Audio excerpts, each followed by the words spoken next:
in the wide, wide world of sports is going on here? I promise you, whatever scum did this, not one man on this force will rest for 1 minute until he's behind bars. Now let's grab a bite to eat. Yeah, come on. I feel the hot wind on my shoulder and the touch of a world that is older. I hit the switch and check the number. I leave it on and then I slumber. I hear the rhythm ringing through it. Flamenco guitar and cumbia music. I hear the talking of the DJ. The devil wishing, what does he say? I'm on a Mexican radio. I'm on a Mexican world radio. Broadcasting live from high atop the J.P. White Building in downtown Roswell, New Mexico. It's Mornings with Mike Winters on 106.5 Roswell's Talk FM. Is that what I sound like when I talk? Now, here's your host, Mike Winters. And good morning, one and all. Welcome to Mornings with Mike Winters. I am he. That would be me, Mike Winters. Happy middle of the week, everybody. Happy Wednesday. The second day if you got your Juneteenth off. It's true. Yeah, That's true if you did have it's like your Tuesday. Yeah. But you're closer to Friday than you realize. That's right. Even though it feels a little less. Little less than Friday. Yeah. The weather outside's been, it's weird how we had so much summer and spring and no spring, or no summer yet since summertime started. Well, I think that's going to change. Shut up. I'm just saying it's weird. I'm not saying it's bad. Yeah. It is nice, though. We got the moisture yesterday and got soaking rains. Hopefully some of this, gets into the water tables and everything. It's a good thing. It's a reminder to me, though, of things. What's that? Well, I just have a lot of things that I need to get maybe, like, shellacked, cited. You figure out things aren't waterproof? My home changes colors when it rains, and that's concerning to my children. Tell them it's like the hypercolor shirts from the 90s. Right? Watch, put your hand right there. See that? Now it's gone. Yeah, well, happy Wednesday, everybody. Hope you're having a good one. Sean's on vacation. Our Wednesday, their Tuesday. Your Friday. My Friday. That's right. He's in vacation mode. Yeah. Off to Vegas here. I was looking around for a pair of sunglasses to slip on, but I'm like, I'll just kick the chair back. Oh, by the way. Yep. So yesterday I go to Artesia. And Jamie, our sales rep, right, who was kind enough to bring down the Braille Playboy. The Braille Boy. Yes. Braille Boy. The Play Braille. Yeah. Well, Play Bump. She goes to me yesterday. She goes, "Hey, is that Playboy still at the office?" I said, Yeah, it's there. Why? She goes, "Well, I did some digging yesterday or the other day. Turns out that thing's worth like $400." Oh, for real? Yeah.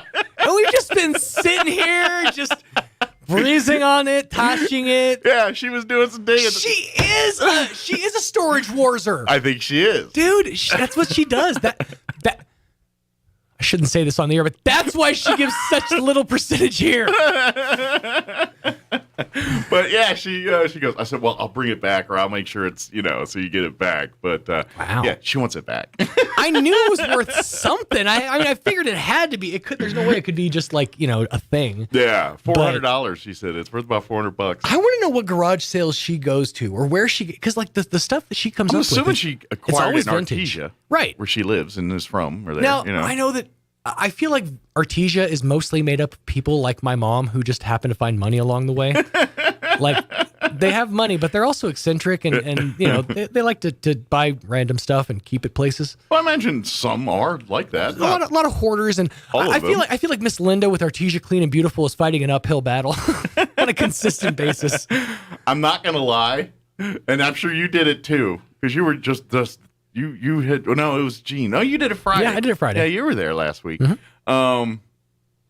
Whenever those e-waste events happen up there, it's down there. But they've been doing their e-waste where this is her 15th year. Yeah, it's been forever. They've been doing it for a long time. But every year, so I've been doing those remotes for years. But every single time part of you starts looking at boxes like, my computer might still be all right. Dude, so many times.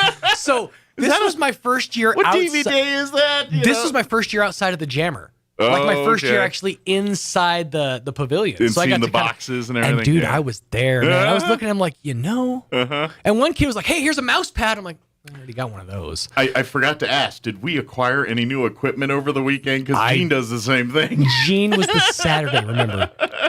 No, what I was going to say is, I don't know if you've noticed, but every single year you can watch the age, like, or the effect that Artesia Clean and Beautiful has had on Linda.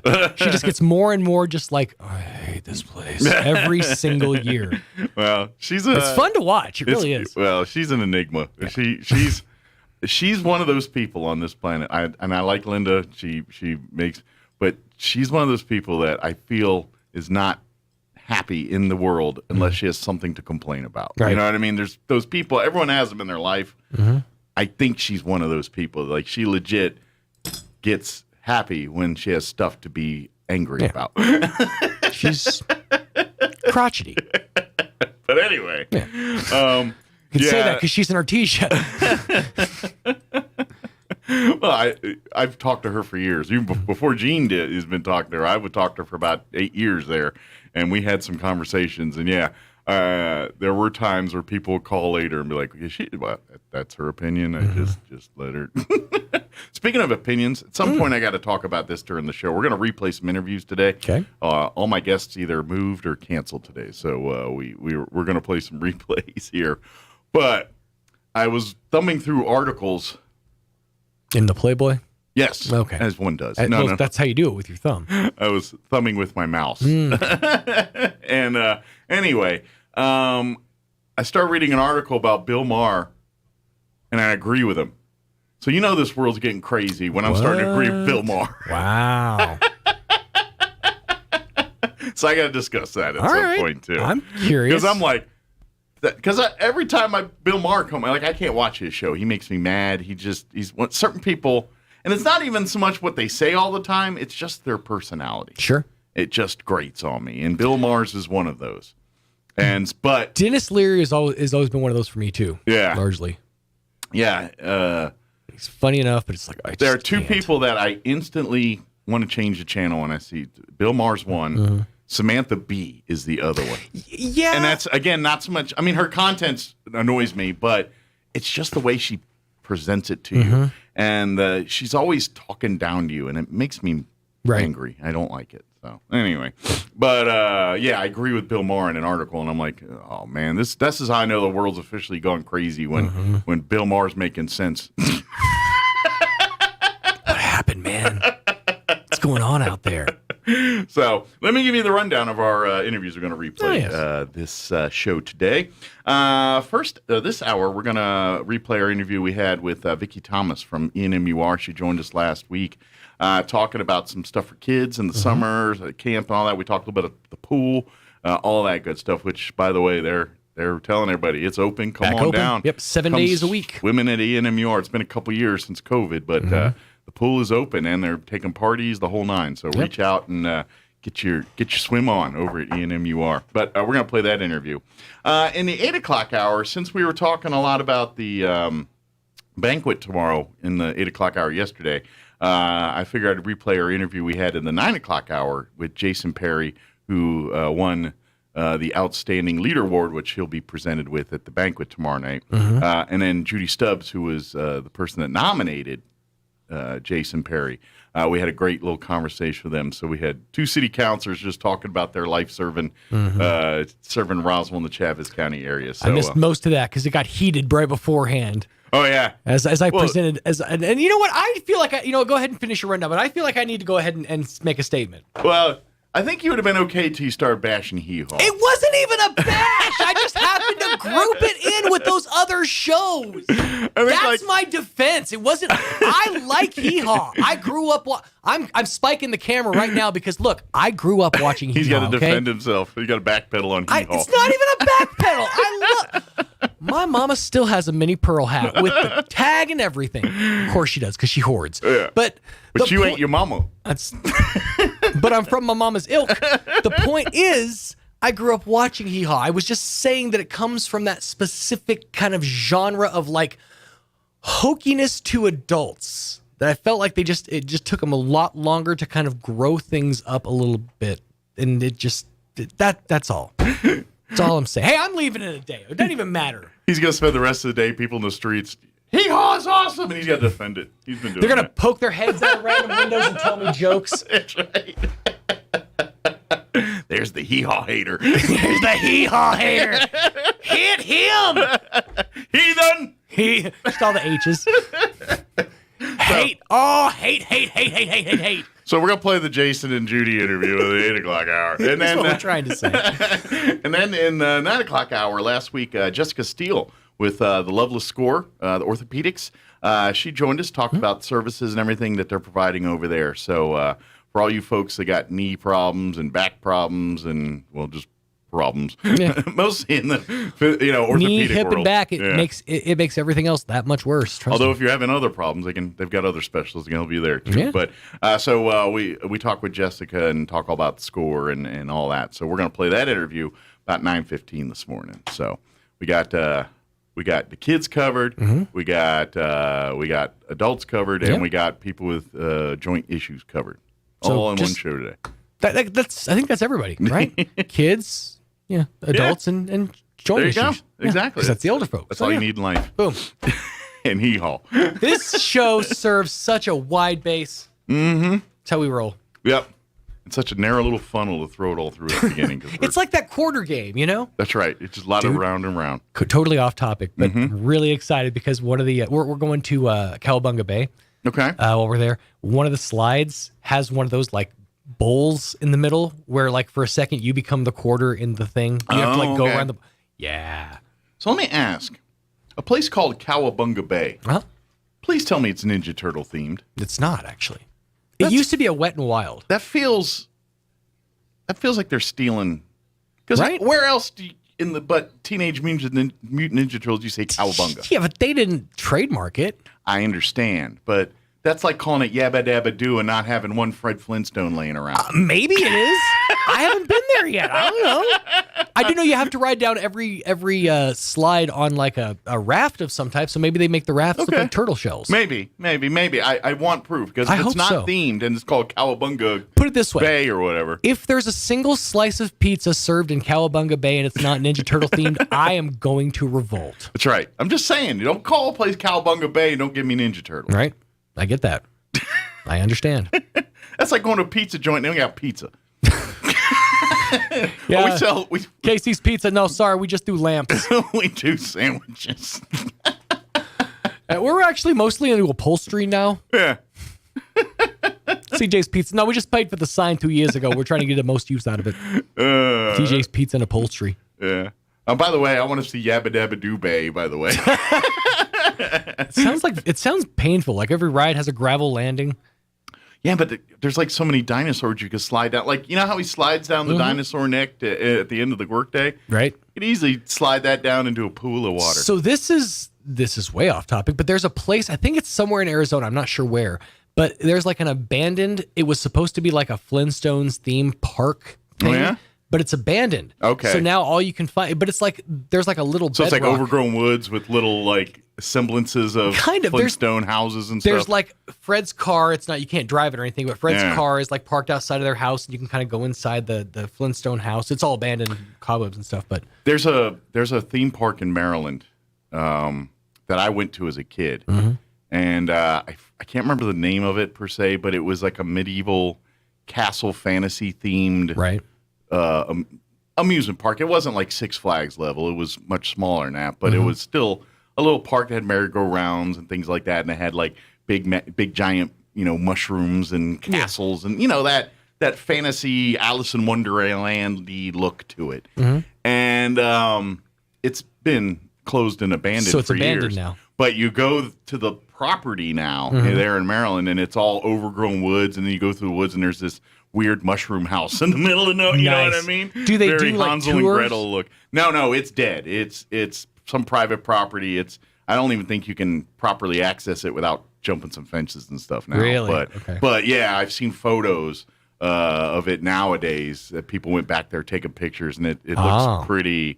Enchanted Forest? Yeah, that might be it. Ellicott City? Yeah, that sounds right. Yeah, Ellicott City, Maryland. Yeah. Well, here, let me show you a picture. It's basically this is what led me down that path because it's like the castles, the stuff you were talking about. Yeah. Well, if it'll ever load. I'm not sure, but I think something might be wrong with our internet today. Uh-oh, is it? I don't know. It's being that kind of looks. Yeah, that's a pretty done up. Like it might have been back in the day. Stuff like that. Yeah, that's an ad. That. Yeah, it had stuff like that, but if you look at it now, it's all more overgrown. Yeah. It looks like.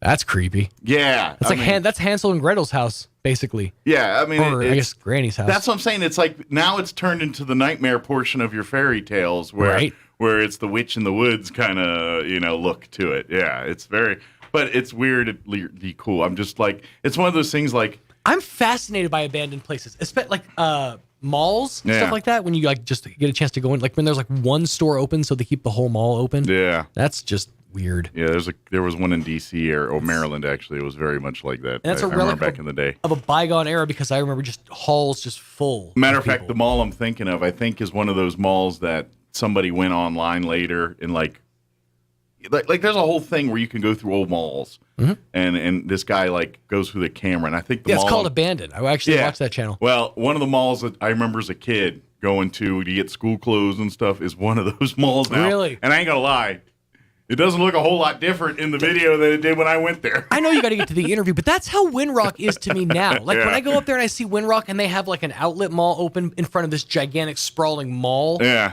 That I've literally walked through and gone to shop. It's like that's so weird. Yeah. What are they doing with that? It's progress or the in between progress is Fun there. fact though, the movie Observe and Report was shot there. Well, I can't believe it's not that's not placarded all over the place. Right? Observe and Report was filmed here. It's a historic landmark. All right, 7:22. Here's your weather. I'm meteorologist Steve Hamilton with your Pecos Valley weather. It looks like all that monsoon moist air will stay off to our west. For now, we'll be in the low to mid 90s on our afternoon high today, and we should get plenty of sunshine, maybe a little bit breezy in the afternoon. A few clouds overnight and upper 60s, and then sunshine coming up for most of Thursday, but an isolated late day shower or thunderstorm will be possible, and we're looking at mid 90s. That's your latest forecast. I'm meteorologist Steve Hamilton. Thank you, Steve. Currently 68 degrees here in Roswell. Humidity's at 70% with winds out of the north at 10 miles per hour.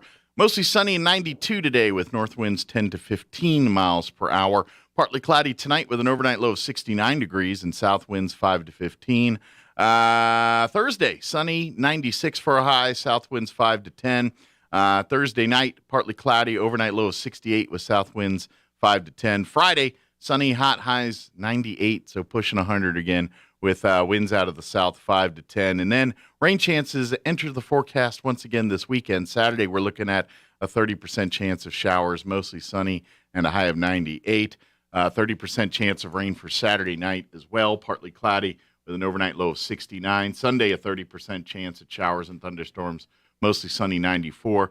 30% Sunday night as well. And then 40% Monday when you head back to work, sunny, high of 91. So bit of a break for the next couple days, and then rain chances back in the forecast, like I said, this weekend. All right, 7:23, quick break, and then our interview with Vicki Thomas from ENMUR on the other side. Don't go away. Sometimes when you hit the road hits back. That's why MTA Mechanics and Tire carries major brands like Bridgestone, Cooper, and Michelin. Not only do you get top brand tires, but you also get a nationwide warranty. So wherever you are, MTA Mechanics and Tire has you covered. Stop by or let MTA come to you with their MTA Mobile Tire Shop, covering Roswell, Carlsbad, and Artesia. They can come to your home, office, or even the airport, and alignment is included on all sets of 4 tires. MTA Mechanics and Tires, getting you back on the road. At LeGrand Funeral Chapel, we believe that every funeral should be a reflection of the life it honors. The joys, the triumphs, the faith, the family, and so much more. For us, no detail is too small, no request too big. This is Rosa Aguilar. When the time comes to choose a funeral home, we hope you'll let us serve your family. At LeGrand Funeral Chapel and Crematory, we make it personal. The blowout is on. The Honda Summer Blowout is on now at Roswell Honda with an explosive selection of sparkling new rides to choose from, like a 2017 Honda Accord for just $389 a month, a 2019 Ford EcoSport for just $349 a month, or a 2015 Chrysler 200 for just $249 a month. Get a Home Depot gift card and a Caribbean getaway just for stopping by, a VR headset with a test drive, and an Amy's Fireworks bundle with purchase. And register to win a $500 Amy's Fireworks bundle to be given away June 25th at 1 p.m. The blowout is on at Roswell Honda, 2177 West 2nd. Roswell Skin Center, a brand new state-of-the-art facility located in the 400 Penn Plaza building here in Roswell, is now accepting new patients. Dr. Brandon Cometti and his team offer a full range of skin care services, including general dermatology, surgical and cosmetic procedures, including cutting-edge laser rejuvenation, Botox, filler, laser hair removal, chemical peels, and other non-invasive options to improve skin health and turn back the hands of time. Call and schedule your appointment at Roswell Skin Center today, 208-2509. That's 208-2509. Good morning. Start your day with breakfast from the Valley Cafe. Try the Breckwich, full or half, with sausage, crispy bacon, fluffy eggs, pepper jack cheese, and maple Dijon spread, all served on a toasted sourdough. Or their breakfast burritos with your choice of sausage, bacon, or both, perfect to grab and go. You aren't dreaming. The Valley Cafe, open 7 a.m. The Orange Building across from Church on the Move, 801 Brasher in Roswell. How do you make the most of your land? Well, Shaw does it with a John Deere 1025R tractor, so he can make the earth take the shape that I want it to take. While the Allens use a John Deere 3032E tractor to grow about 9 acres of flowers. There are millions of ways to make the most of your land. How will you make the most of yours? Nothing runs like a Deere. Stop by Pecos Valley Equipment in Artesia and Roswell, or visit online at pecosvalleyequipment.com. Here's a Mornings with Mike Winters fun fact. The Goodyear Rubber Company researched and concluded that shoes wear out faster on the right foot than on the left. To fix this, just walk backwards for half the day. Here's Mike Winters. And joining us in studio this morning from Eastern New Mexico University, Roswell, Vicki Thomas back with us. Been a little bit, but she's been back with us. Good morning. How you doing, Vicki? Good morning. Good morning. Thank you for having me. Yeah, you know what? I think the last time we talked to you was pre-COVID on the radio here. I think it was pre-COVID. So it's been a few years. Mm-hmm. So it's always nice to see my Leadership Roswell alumni. Yeah, that's right. Vicki and I were in Leadership Roswell together here a few years ago, and I'm sure she will attest like I do. It's an amazing program. Absolutely. And by the way, they are taking applications for the new class. Oh, good. End of July. You've got your deadline to turn those in is July 31st. So you got a little time, but get that done, and maybe you can be a part of the 2022 class, which, like I said, Vicki and I both are alumni of, and I know I can say, and I'm sure you can say the same thing, is absolutely you gained a lot from that that year-long course, I think. It pays you even after it's over. Absolutely. Valuable contacts in the community and your cohort. Absolutely, which... So. I don't know. It may have found out why they put Vicki to work so busy over the last 3 years. They said, wow, she did good in that Leadership Roswell. Let's see how many other things we can give her to do.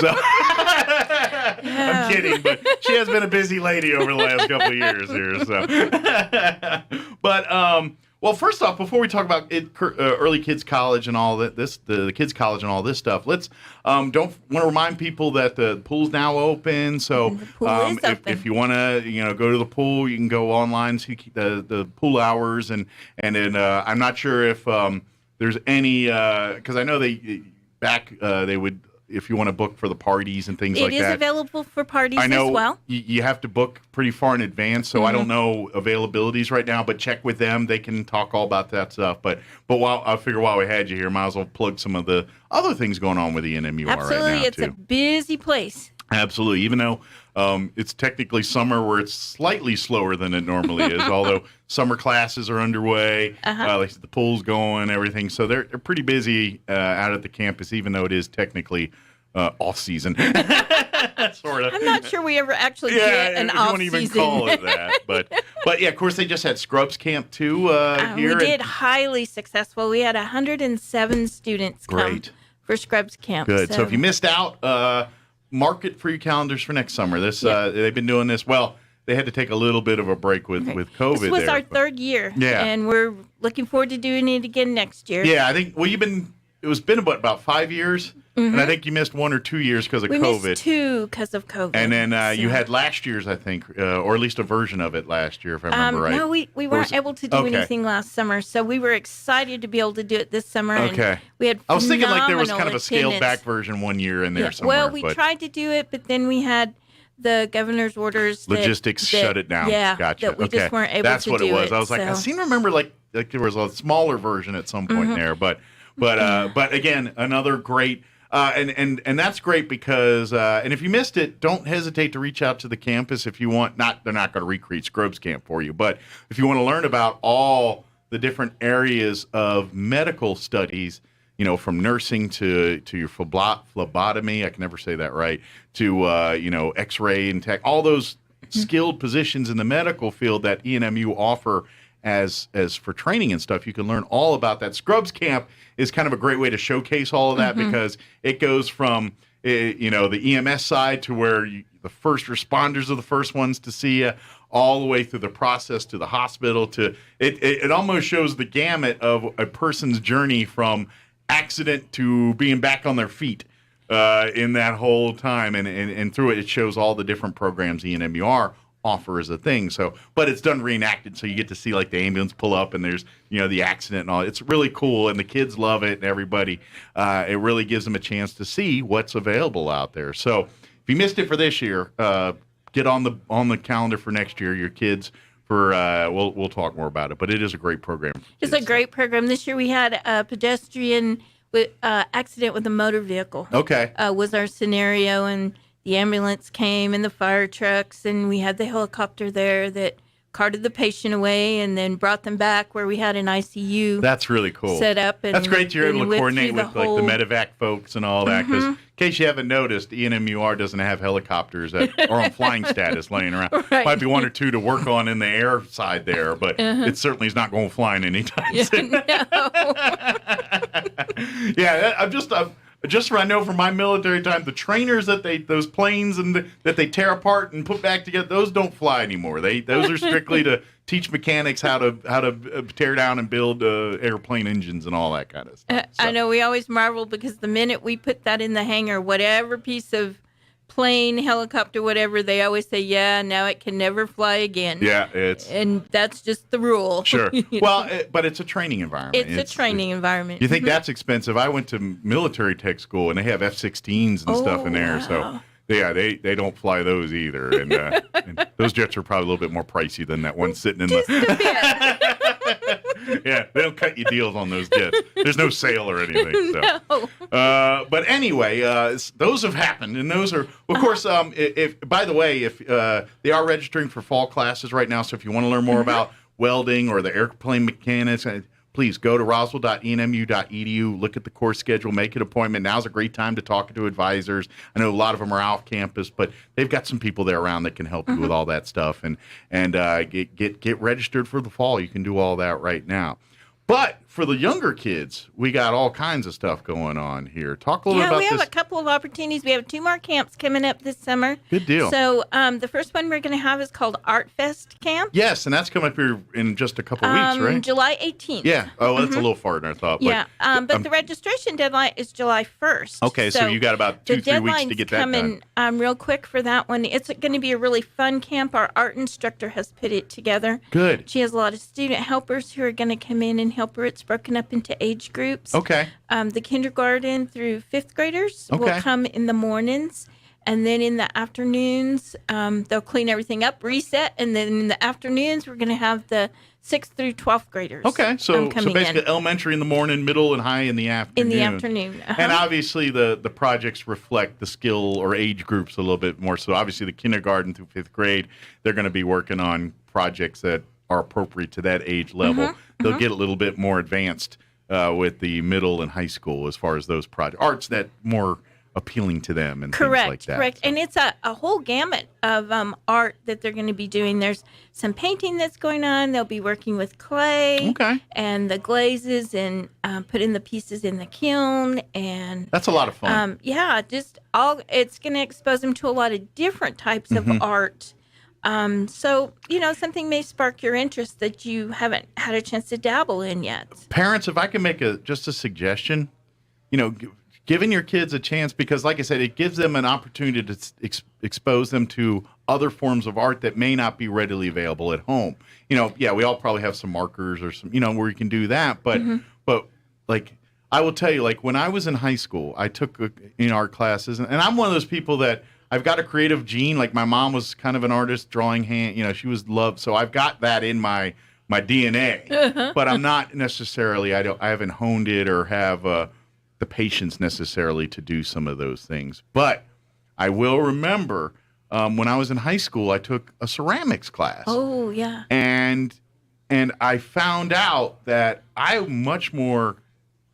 my head was much more in that area, like drawing and stuff. I wasn't so good, but first time I got on the potter's wheel, I made something that wasn't an embarrassment, and I was kind of like, people are like, what do you mean? That looks like a pot. Like it's even, and you know what I mean? It didn't look like that thing that, the first time you get on a potter's wheel that, whoa, what happened there? It's all crooked. Yeah. It's like, why is it 2 inches thick over here and you can see through it over here, all that. Yeah, none of that. It was like, wow. Matter of fact, I've got 2 things I made in high school that are still sitting in my house as a kid.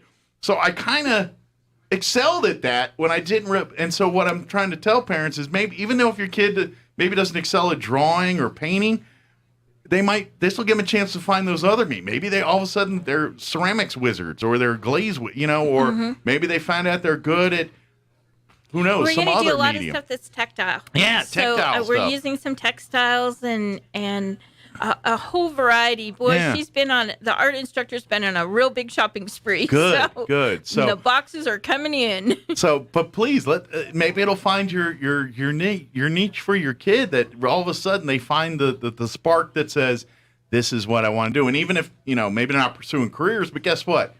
For the rest of their life, they may be in there doing ceramics or something. They may be that they found their escape, their hobby. Yeah, their getaway from life. When everything happens, they go to their room and get on the potter's wheel and start making amazing vases and dishes and what have you back there. Your future Mother's Day presents. Exactly. But this is how they find out these things. It's always at a camp they did at the summer at the college or something like that. So sign your kids up for this camp, and who knows, you may have just found their life's passion. You never know. It's and if not, then you move on and see what else sticks. That's the great thing about these camps. You sign up, they're very cheap or free, depending on the camps and things. This particular camp is $100. $100, okay. And that covers everything. It includes all the supplies and materials that your student will need. Good deal. For the whole summer, as well, or for the whole camp, as well as a snack.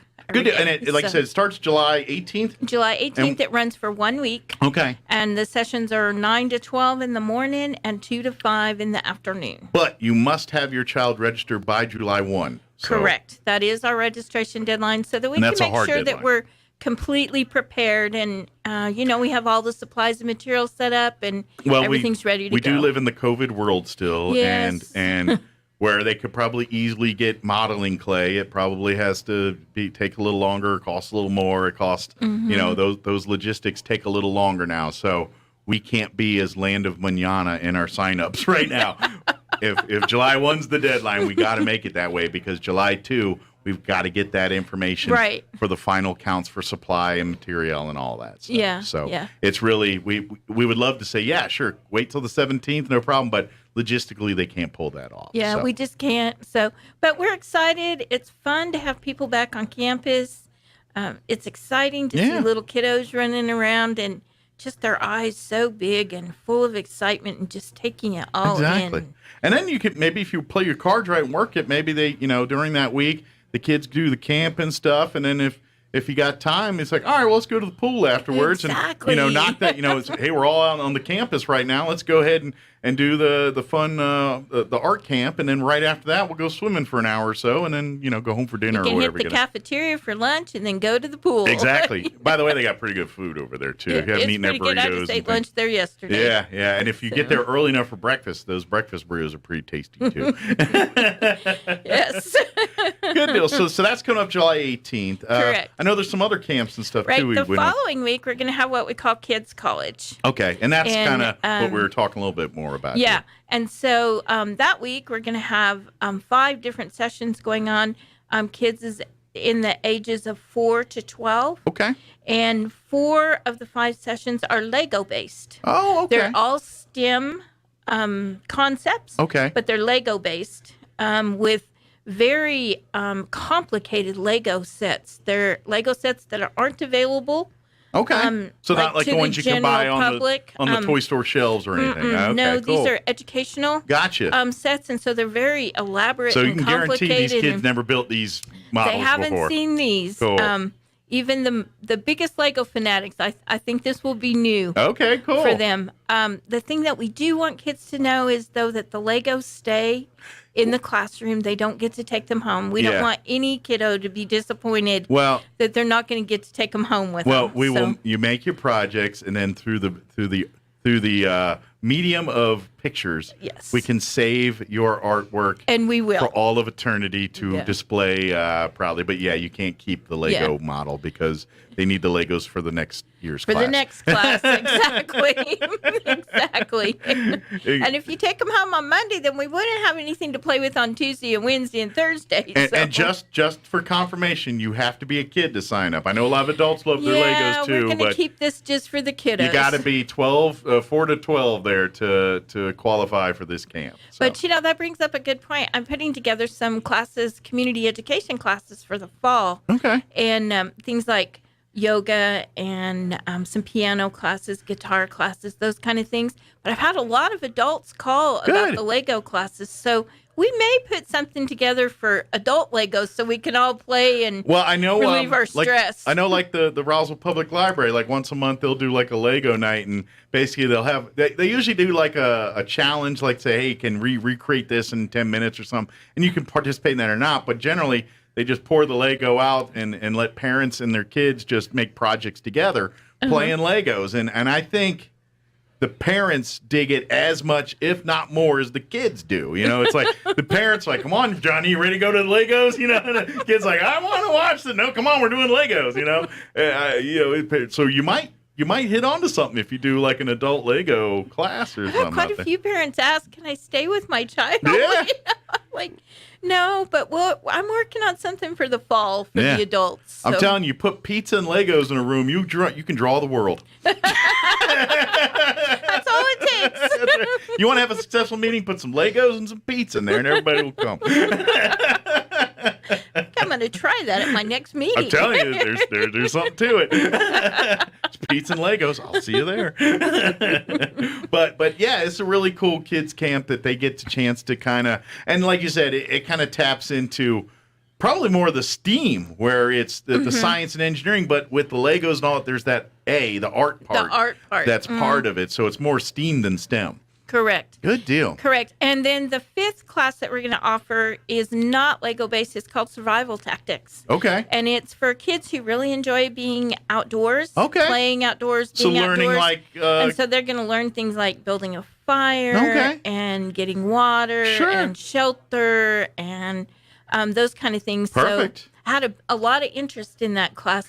We must have a lot of future campers. Well, but say if if the kids send your kids to this camp, and if they kind of turns out they have a hankering for this, then you could start showing the scouting programs available and get them exposed to more camping and things where they'll get them more depth than that. But I love that because I don't care.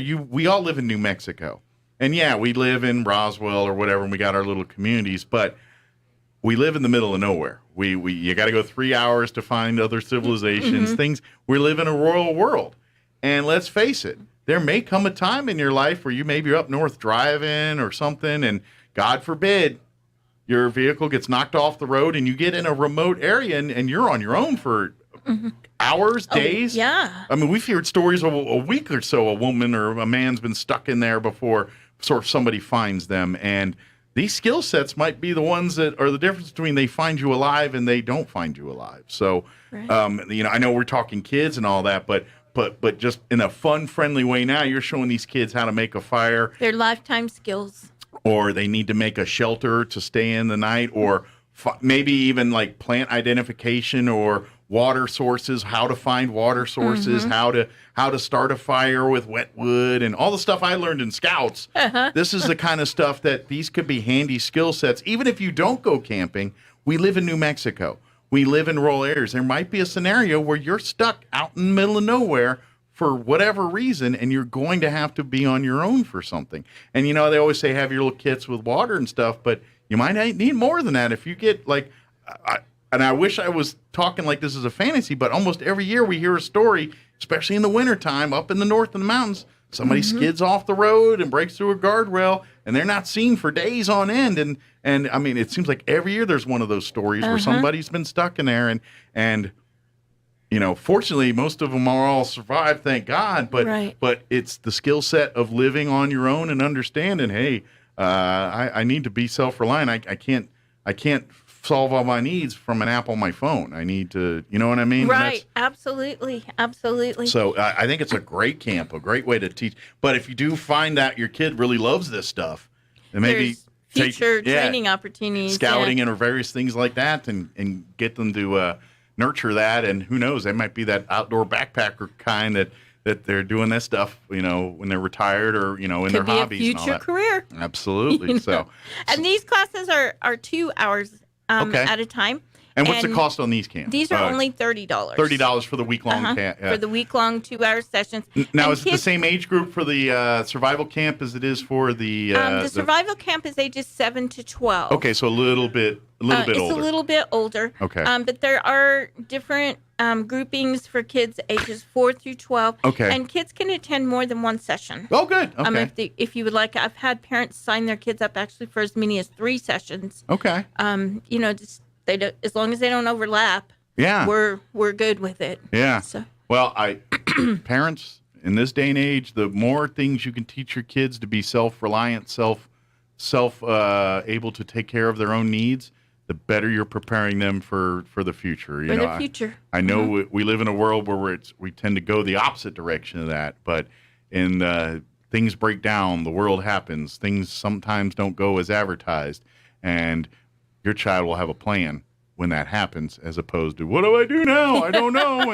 And then you have to. Oh, my phone doesn't work. Exactly. It's and I'm not gonna.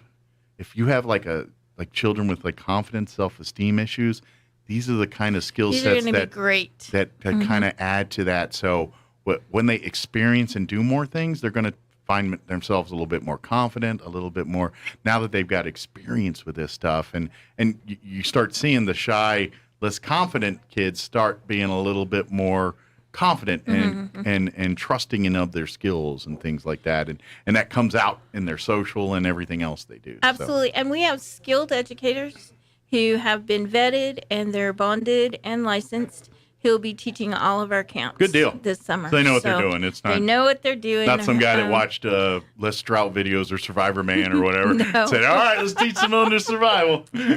No, we have really well qualified instructors that we. You ever seen with. Napoleon Dynamite movie? Yes. You know, the guy with the pants with teaching taekwondo. Not that. We're not talking about that. No. But I got Zuba pants. All right, you're an expert. But no. But we got people that this is what they do. They know they're well qualified and they know how to have a lot of fun.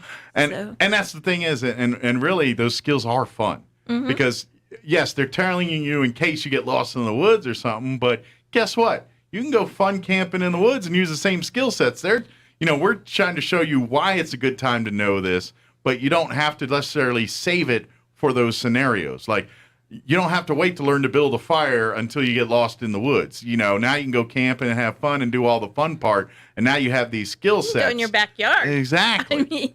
But, these are in case, you get lost and you're in the woods and you might have to spend the night out there by yourself. Can you do it with the ability to survive the next day? And that's what these classes will give them, some of those skill sets, how to buy, how to provide food, heat, water, the resources you need as a human, how to do things to make yourself easy to find.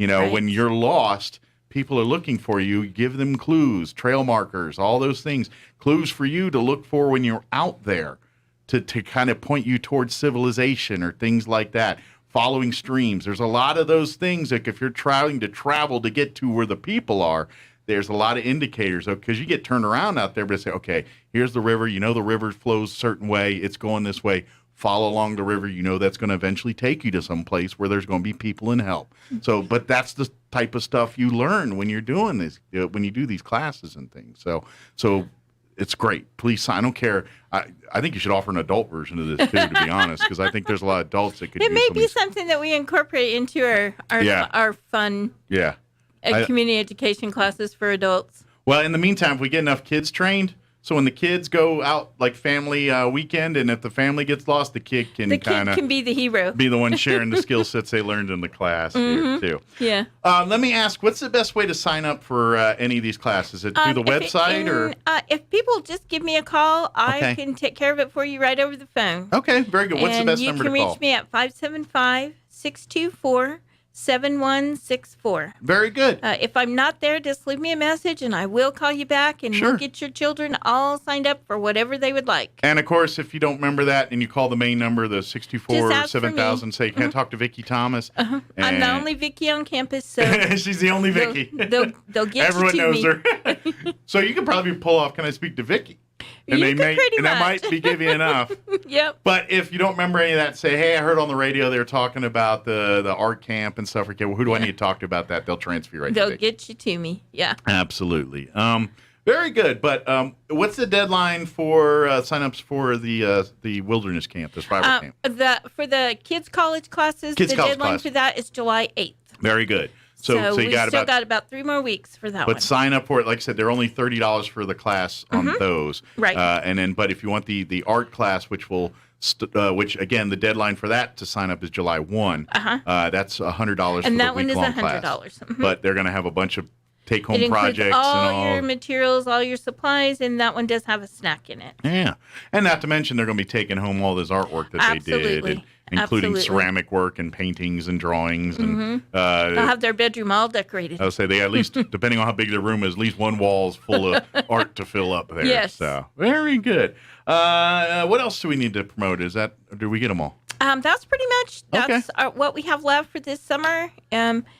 We had 3 camps going on. We've got one that was very successful. We're looking forward to the next 2. And then we're focusing on the fall. We're putting together our community education classes. Great. So we'll get you back in here late summer, maybe talking about some of the fall stuff for families to get involved with. Great. For the adults and the kids here. Yeah, we're looking at having a tea party class. Oh, nice.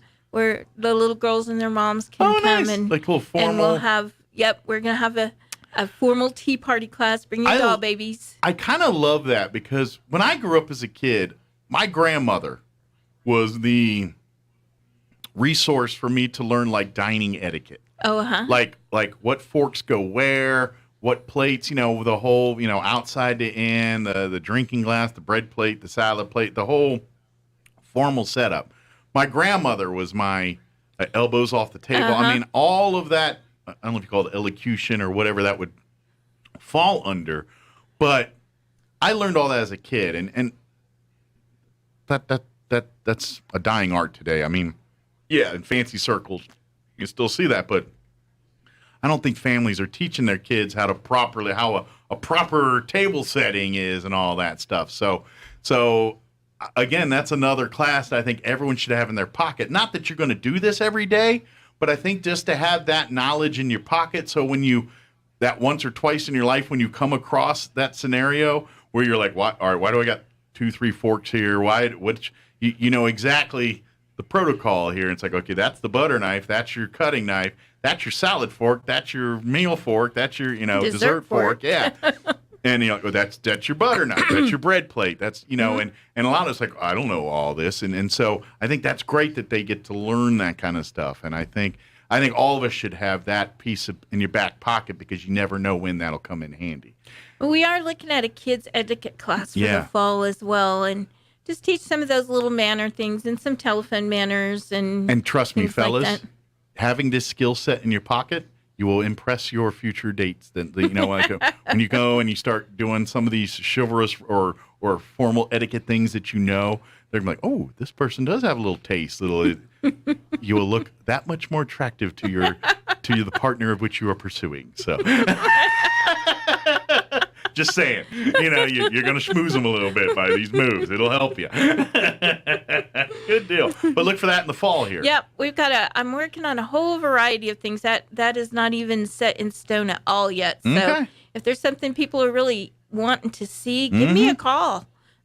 We can probably get something worked out. I'm always looking for ideas and new opportunities, new classes. So give me a call. Well, and that's the thing. That's the great thing about Eastern New Mexico University Roswell. It is a college for the community. And so it's here to meet and serve the needs of this community. And so it's constantly evolving and changing to meet the needs of this community. And so this is how that's done, by offering these kind of classes, offering things. Sure, if you're a student trying to get a degree and all of that, the college is there for you. But if you're just a person that's retired or living your life or whatever, and you want to take a class to, for your kids or for this, or do something that not necessarily is pursuing a degree, but just to better your life in some way, shape, or form, whether it's formally through work, getting stuff for a work promotion, or just stuff like, hey, I've always wanted to learn ceramics. I've always wanted to learn this art form, and now I get to practice it. You're not doing it for a degree per se. No. You're just doing it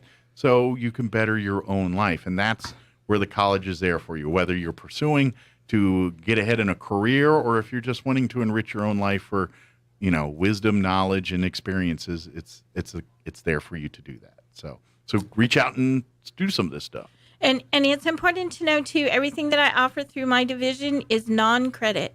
That means you don't get graded, you don't have homework assignments, you don't have to do research papers or give talks in class. It's all non-credit. What you put into it's what you're going to take out of it. Exactly. And many of the classes, they meet one time and you get everything that you need. Good deal. Maybe some of them meet for maybe 6 weeks for a couple of hours a week.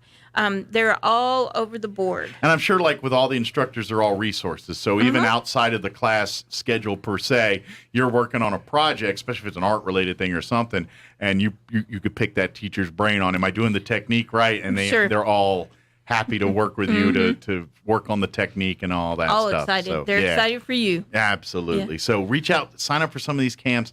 Call Vicki direct. Give your number one more time for folks. 575-624-7164. Very good. And if you can't remember that, you're driving, you can call the 624-7000 main campus number direct. Just ask for Vicki Thomas. They'll take you right to her. And then you can ask about any of the camps we talked about here.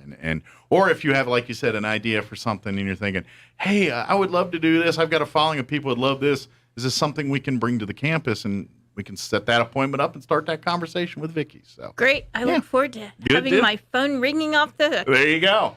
Well, thank you as always. Good seeing you again. Thank you. So nice to see you again. And now hopefully we get to see you more often now that the world is coming back out and things are happening. So good deal. And stay cool. I know that's easier said than done. You too. Enjoy the rain. It is nice. Hope we get some more of it. I know. It was nice driving to work today. It was. It was kind of like the ominous and happy at the same time. I'm like, exactly. I look at one eyeball's looking at sun, the other's looking at dark clouds, and I'm like, it's kind of cool. Only in New Mexico. Only in New Mexico.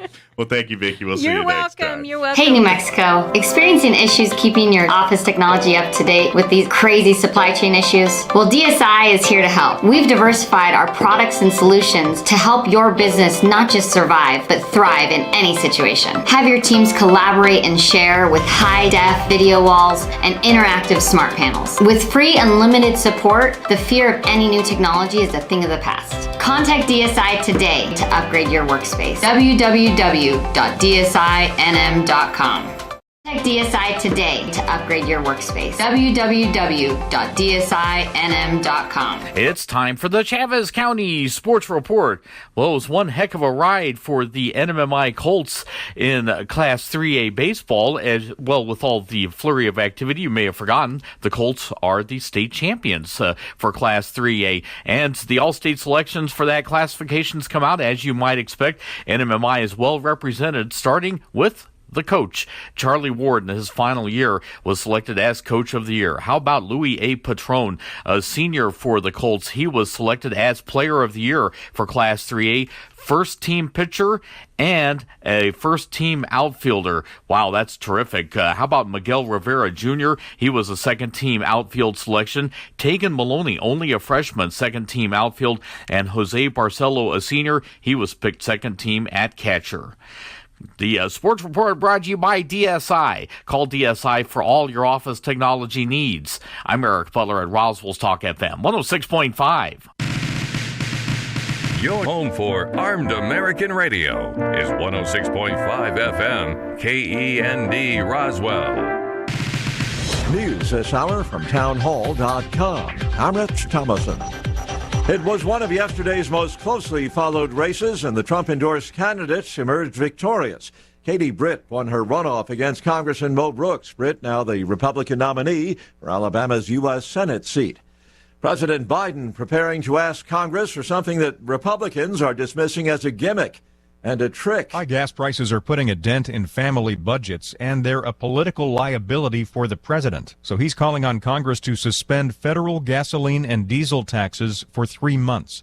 The White House says Mr. Biden also wants states to suspend their own gas taxes or provide similar relief. That's White House correspondent Greg Clugston. A bipartisan group of senators, 10 Democrats, 10 Republicans, releasing the gun control bill it's been working on. On the Senate floor Tuesday, Senator John Cornyn of Texas announced, "We've made some serious progress." Cornyn is the chief Republican in talks on a bipartisan gun violence bill. The leading Democrat is Senator Chris Murphy of Connecticut. I'm proud of the place that we're getting to. The legislation would enhance background checks for the youngest firearms buyers and toughen penalties on gun traffickers. But while sentiment for some type of congressional action on guns has grown following recent mass shootings in Buffalo, New York and Uvalde, Texas, such legislation remains unpopular among Republicans. At the Texas GOP convention last weekend, Cornyn was booed by delegates. Mike Gracia, Washington. Afghanistan has been hit by a powerful earthquake that has left at least 1,000 people dead and caused widespread property damage. The magnitude 6.1 quake struck in a rural, mountainous region of eastern Afghanistan near the Pakistani border. At least 1,500 people injured. Stocks are mixed on Wall Street. The Dow down 173 points, while the Nasdaq is trading 13 points higher. More on these stories at townhall.com. I've always been kind of cynical towards advertising, which I know doesn't make much sense considering I'm currently recording a commercial. It's all the fluffy words that make us cynical, right? A once-in-a-lifetime opportunity, a blue light special, but only, of course, if you call right now. It all kind of makes me nauseous, and yet here I am about to say that right now actually might be a once-in-a-lifetime moment for some of us, and that is the opportunity of a cash-out refinance. Arguably never has there been a moment in time like the last few years where home values have jumped at crazy historical levels, leaving all this extra money sitting inside our homes. A cash-out refinance lets you put that extra money in your pocket to use for life. If you'd like to see your options, we are United Faith Mortgage. United Faith Mortgage is a DBA of United Mortgage Corp. 25 Melville Park Road, Melville, New York. Licensed mortgage banker. For all licensing information, go to nmlsconsumeraccess.org. Corporate NMLS number 1330. Equal housing lender. Licensed in Alaska, Hawaii, Georgia, North Dakota, South Dakota, or Utah. Serious flooding forcing the evacuation of tens of thousands of people in southern China. Floodwaters from heavy rainfall have collapsed roads, submerged houses and factories, and swept away cars and crops in the manufacturing hub of Guangdong. China regularly sees flooding in the summer months, but this year is considered the worst in decades. Officials have suspended school, office work, and public transportation in the South China province amid rising waters. Chinese state TV showed city streets waist deep in water. In neighboring Jiangxi, rescue crews in inflatable boats evacuated residents trapped in their homes in inundated villages. Storm warnings have been issued with more rain expected in eastern provinces, including the capital, Beijing. I'm Jennifer King. Britain's inflation rate hit 9.1% in May, a new 40-year high and up slightly from the previous month. Official statistics show inflation was 9% in the month of April. News and analysis at townhall.com. There is a war raging in El Salvador. Lawmakers there voting to extend an exception that suspended fundamental rights, leading to the arrest of more than 41,000 people in a crackdown on street gangs. The government says the extraordinary powers are necessary to confront the powerful gangs that control neighborhoods, often driving people from their homes. That proposal passing by a vote of 67 to 17 in the Legislative Assembly Tuesday night. Jason Walker reporting. The European Union's executive arm has proposed setting legally binding targets to reduce the use of chemical pesticides by 50% by 2030, as well as a ban on all pesticide use in areas such as public parks, playgrounds, and schools. Once again on Wall Street this hour, the S&P futures down 18 points. More on these stories at townhall.com.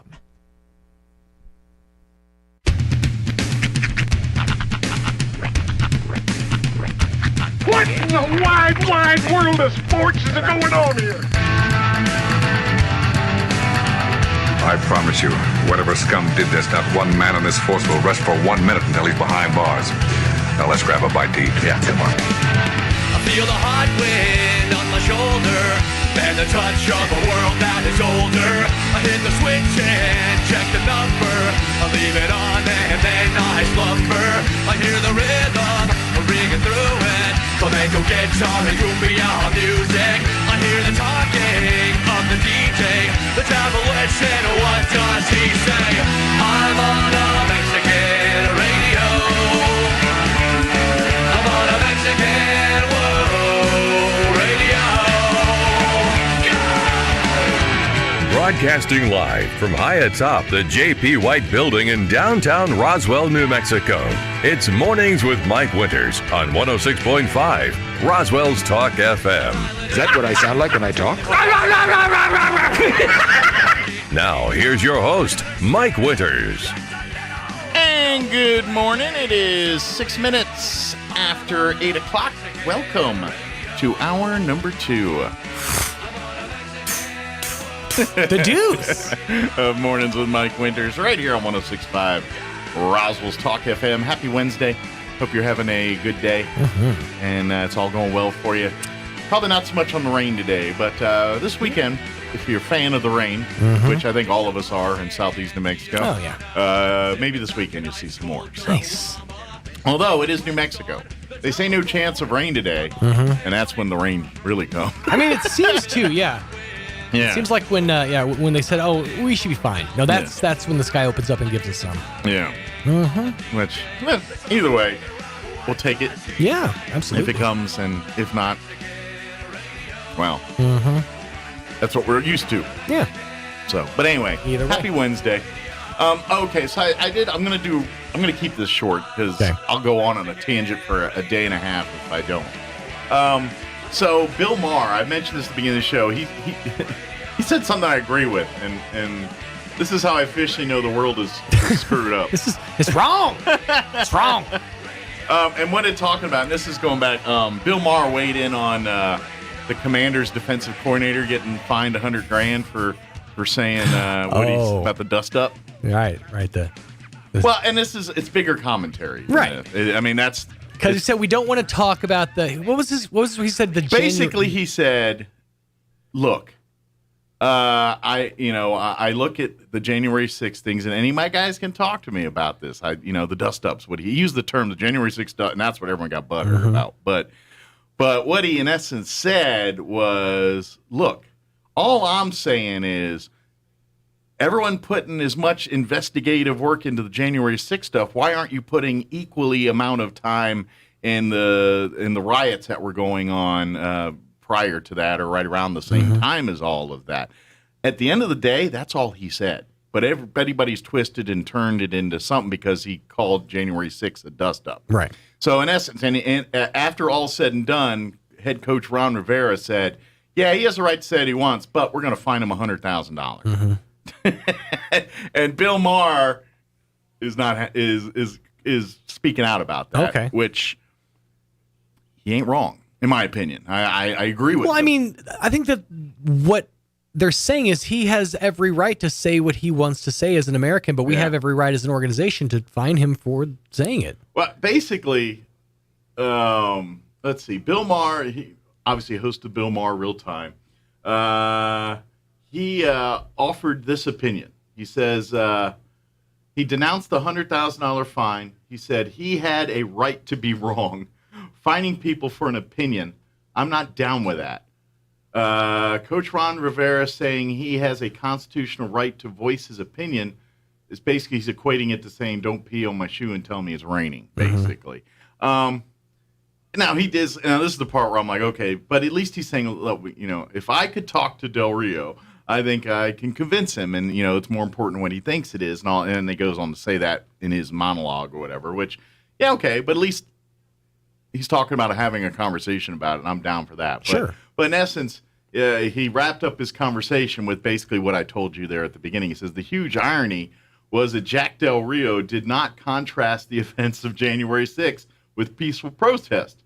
Del Rio had compared January 6th to other likewise very disruptive and destructive events which occurred in multiple cities on a much larger scale, resulting in at least 20 deaths. He has asked why most of the media reports on one and not the others. That's all he said. Sure. And it's turned into what it is because people are stupid and they twist words, and parties get their hands on this garbage and spin it up into something it not really is. Right. And at the end of the day, this cost this man $100,000 because he basically said something that the league opposed. Yeah, which and many Americans agree with that opinion. Sure. Myself included. Mm-hmm. I'm not trying to trivialize January 6th, but don't tell me that what else was not important. Right. And why aren't you doing your due diligence on that like you are on this? Sure. That's the point he's making. It's because it's politically driven and not a need to help people. I agree that he's right. That those incidents and those instances need to be addressed. Yeah. My main concern is that we can fall into a real whataboutism wormhole. Sure, we can have, but those are debates we can have. You don't fine a guy for something that he gave an opinion on. I mean, you may say to him, hey, and then let's say, hey, and who knows, give the guy a chance to talk with people that really disagree and give them a platform if you really care that much. But if not, you just let it go and move on because it's none of your business. Right. And okay, maybe this is me playing devil's avocado here. Yeah. But by the way, fantastic band. Have you never heard of them? Devil's Avocado? I have not. Anyways, my argument is they could come out and publicly denounce his statements, and as the organization make a statement against him, and that could be their stance. That's not going to impact him the same way a monetary fine would. So maybe it's more trying to send a message that they know that a message that they send verbally wouldn't send. My point is, why are you sending a message? It's not your place to send said message. That's my point. This is the United States of America. Sure. You having a right to your opinion without. Now, granted, I go that's from the government from going after you, but making it from a platform that they provide for you would. I mean, it's kind of like if I were to come out and make a statement on behalf of Pecos Valley Broadcasting, that was incendiary or whatever. I could stand to face a fine or something. That's where I think the question stands: is what he said incendiary? It's incendiary because people misinterpreted it. Sure. What he actually said was not incendiary. Okay. What he said was just an honest opinion that people crowbarred their own opinions in and tried to twist and turn what he said. And this is a lot of the ways that people talk about, what Trump says. Yeah. That he just makes a statement, and people take it and bastardize his words and make it their own. And that could absolutely very well be what's happening here. But And then I also would give the other comparison. What President Trump is saying on the podium and what a defensive coordinator for a football team is saying on the podium. I'm not saying they have equal weight. The same platform. I'm not saying they have equal weight. I'm just drawing comparison for comparison's sake. You can't. To me, you got to read the room on this. Sure, absolutely. And that's my 100%. problem is this is where you overreached on your censorship and all that. Okay, I get it. You're a private. Now, if you want to fire him for all that and do all that, that's your business, but you're going to be dealing with the repercussions of that. Right. To sit here and basically slap his hand because people are screaming about what he said, even though what he said wasn't wrong, to me is what's the problem with this nation. People need to grow the hell up. No, I agree with you. And understand that not everybody agrees with them, and it does not make them the enemy if they don't agree with you on every single thing. And until people realize that, this country's going in the toilet, and the people that are smart are going to watch it happen, just sit there and watch it go down. To steal a quote from a show that I've been frequently watching with my children, we're raising up a nation of squibs. And that's the point I always make. It's like, no, this country isn't about, the ability, it's about to have different opinions and things and not feel free of being prosecuted from it. Obviously, there has got to be a line. You can't run into buildings and fire. You can't kill people. You can't do these things we got to do. But having a difference of opinion on something that's polarizing does not need to. I would agree that it doesn't necessarily constitute a fine per se, but I think that it constitutes more than maybe just let's have a conversation. Let's do something. I agree. Exactly. That's how it should be approached. That's my point. Fine. You have the statement. We have ours. Now let's sit down and discuss it openly. And basically, he said, any of my players are open door. Come talk. If you have a problem with what I said, what do you do? Let's talk about it and discuss it. The people that it matters to. At the end of the day, why is his opinion even in there? I don't know, why he crowbarred it. That's my mindset is, why did it need to be said in the first place? And you know what? We can have that debate all day, but my point is he said it. Right. And now that it's out there, you can't just fine him $100,000 and tell him he's a bad dude. Right. And now, and I just don't agree with that statement. Sure. Because in a different world, he probably would have been celebrated for what he said. And that's all I'm saying. That's my point is we need to be a little bit more thinking and a little less, you said something I don't like, you're out. Throw the baby out with the bathwater. A little less reactionary. Yeah. And I 100% agree that we need to take our fingers off the trigger and not necessarily just fire off and cancel this, somebody that says something you don't like. Yeah. And that's my whole point. I just, it's people need to grow up and understand. Sure. Yeah. You know what? People are going to say a lot of stuff you don't agree with your whole life. It's going to keep happening. Right. Somebody might come along and say that Hee Haw wasn't necessarily the gemstone that you remember it was. And we all know he's wrong, but this is America, we damn move on. And I will fight for your right to say it. All right, I got to get the interview going if I'm going to do this. Yesterday we had I had the privilege of having Judy Stubbs and Jason Perry join us in studio. Jason is winning the Outstanding Leader Award with the Leadership Roswell Alumni Banquet, which is tomorrow night, by the way. Yep. So we're going to be interviewing the other winners next week. But we got Jason in, and then Judy Stubbs, former city councilor, longtime, just a stalwart supporter of this community and worker of this community. Wearer of many hats. Yeah. But anyway, she's the one that nominated Jason. So we had a fun little interview just talking life and leadership and all that with them. So we're going to play that here, which probably fits the beginning of the Bill Maher conversation a little bit here. It kind of transitions into that a little bit here. But first, let's do that weather where it may or may not rain. Probably won't rain today, but may rain later. It's a crapshoot. There you go. Heartache coming out. I'm meteorologist Steve Hamilton with your Pecos Valley weather. It looks like all that monsoon moist air will stay off to our west. For now, we'll be in the low to mid 90s on our afternoon high today, and we should get plenty of sunshine, maybe a little bit breezy in the afternoon. A few clouds overnight and upper 60s, and then sunshine coming up for most of Thursday, but an isolated late day shower or thunderstorm will be possible, and we're looking at mid 90s. That's your latest forecast. I'm meteorologist Steve Hamilton. Thank you, Steve. Currently 69 degrees here in Roswell. Humidity is at 68%. Winds currently out of the north at 12 miles per hour. No talk of rain today, but sunny skies, high of 92. Winds will be out of the north 10 to 15 miles per hour. Tonight, partly cloudy with an overnight low of 69 degrees. South winds 5 to 15 miles per hour. Let's see. For your Thursday, sunny, high of 96. Let's see. Looking at south winds 5 to 10. Tomorrow night, partly cloudy with an overnight low of 68. Friday, sunny, hot, high of 98 with south winds 5 to 10. And then for the weekend, the rain chances return. Thank goodness. 30% chance of rain for Saturday. Mostly sunny, hot, high of 98. Saturday, 30% chance of showers. Partly cloudy and 69. Sunday, a 30% chance of showers and thunderstorms, mostly sunny and 94.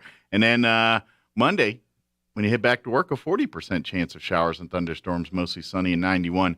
Rain chances continue into Monday night and Tuesday, too. So hopefully we'll get some good moisture out of that.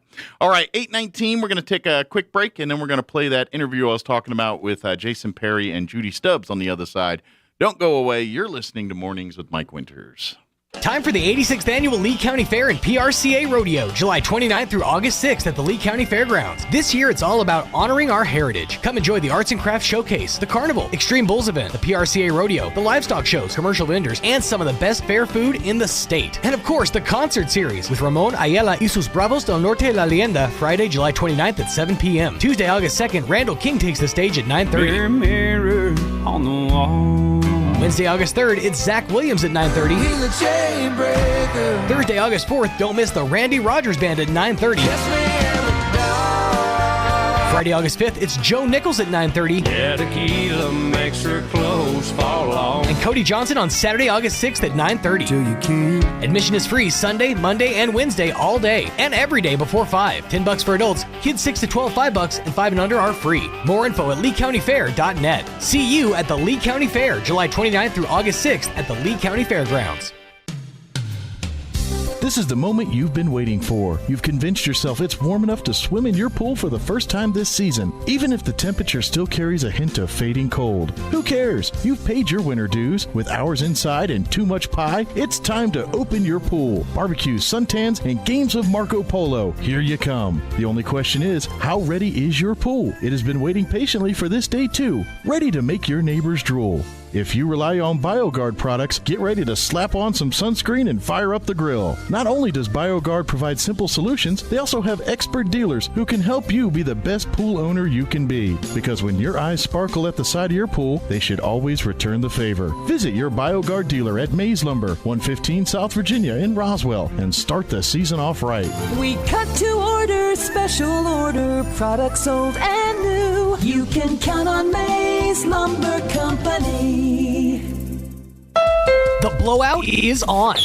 The Honda Summer Blowout is on now at Roswell Honda with an explosive selection of sparkling new rides to choose from, like a 2017 Honda Accord for just $389 a month, a 2019 Ford EcoSport for just $349 a month, or a 2015 Chrysler 200 for just $249 a month. Get a Home Depot gift card and a Caribbean getaway just for stopping by, a VR headset with a test drive, and an Amy's Fireworks bundle with purchase. And register to win a $500 Amy's Fireworks bundle to be given away June 25th at 1 p.m. The Blowout is on at Roswell Honda, 2177 West 2nd. What if? What if the government lied? What if aliens survived the crash? What if they escaped? What if they're still here? Hiding, waiting, preparing. What then? Find out the truth behind the 1947 Roswell incident in novel form. TheVetrixSeries.com. Is there anything worse than waking up tired from a sleepless night and walking outside to that 100-degree weather? That burst of heat just makes you feel even more tired. Hi, I'm Dr. Sarah Usher with Carabelli Dental, and we are the experts in sleep apnea oral appliances. We can help you get the quality sleep you've been missing without that bulky face mask. Wake up refreshed and ready to enjoy those big summer plans. Let us help you sleep better and live better. Come see the team at Carabelli Dental in Roswell or call 622-4455. Bob Reed Pest Control protects you and your home by controlling pests that invade. Bob Reed Pest Control understands the importance of safety in and around your home from unwanted pests, and they offer answers and solutions when you need them most. Protect your home, your children, and your pets from the dangers of poisonous bugs and insects. Let Bob Reed Pest Control and their fully licensed professionals start working for you and your family today. Call 623-5344, serving all of southeastern New Mexico. Find them fast in names and numbers. Here's a Mornings with Mike Winters fun fact. Linen can absorb up to 20 times its weight in moisture before it feels damp. Now, you don't have to get up in the middle of the night to go to the bathroom anymore. Here's Mike Winters. In studio this morning. We're not even talking city government business today. We're just we're just upset. I come in here offended. I just don't know. I'm sorry. I'm hurt. I have a man a little bit younger doesn't appreciate some of the y'all shows. Disgraced my people from the South by talking about Minnie Pearl and Grandpa Jones and junior samples. And... I kind of dug Hee Haw. He was, the HR puffing stuff a little bit out there. But joining us here in studio this morning, we have Jason Perry and Judy Stubbs. Good morning, guys. Good morning. In case you just tuning in and haven't heard what we've been talking about here, Jason has been nominated and won the Leadership Roswell Alumni Award for outstanding. Let me get the title right. Outstanding Leader Award. Judy was our nominate, the person who nominated Jason, and then the committee, agreed with Judy and said, "Yeah, that's a good idea." But first of all, thank you guys for coming in, appreciating this, and I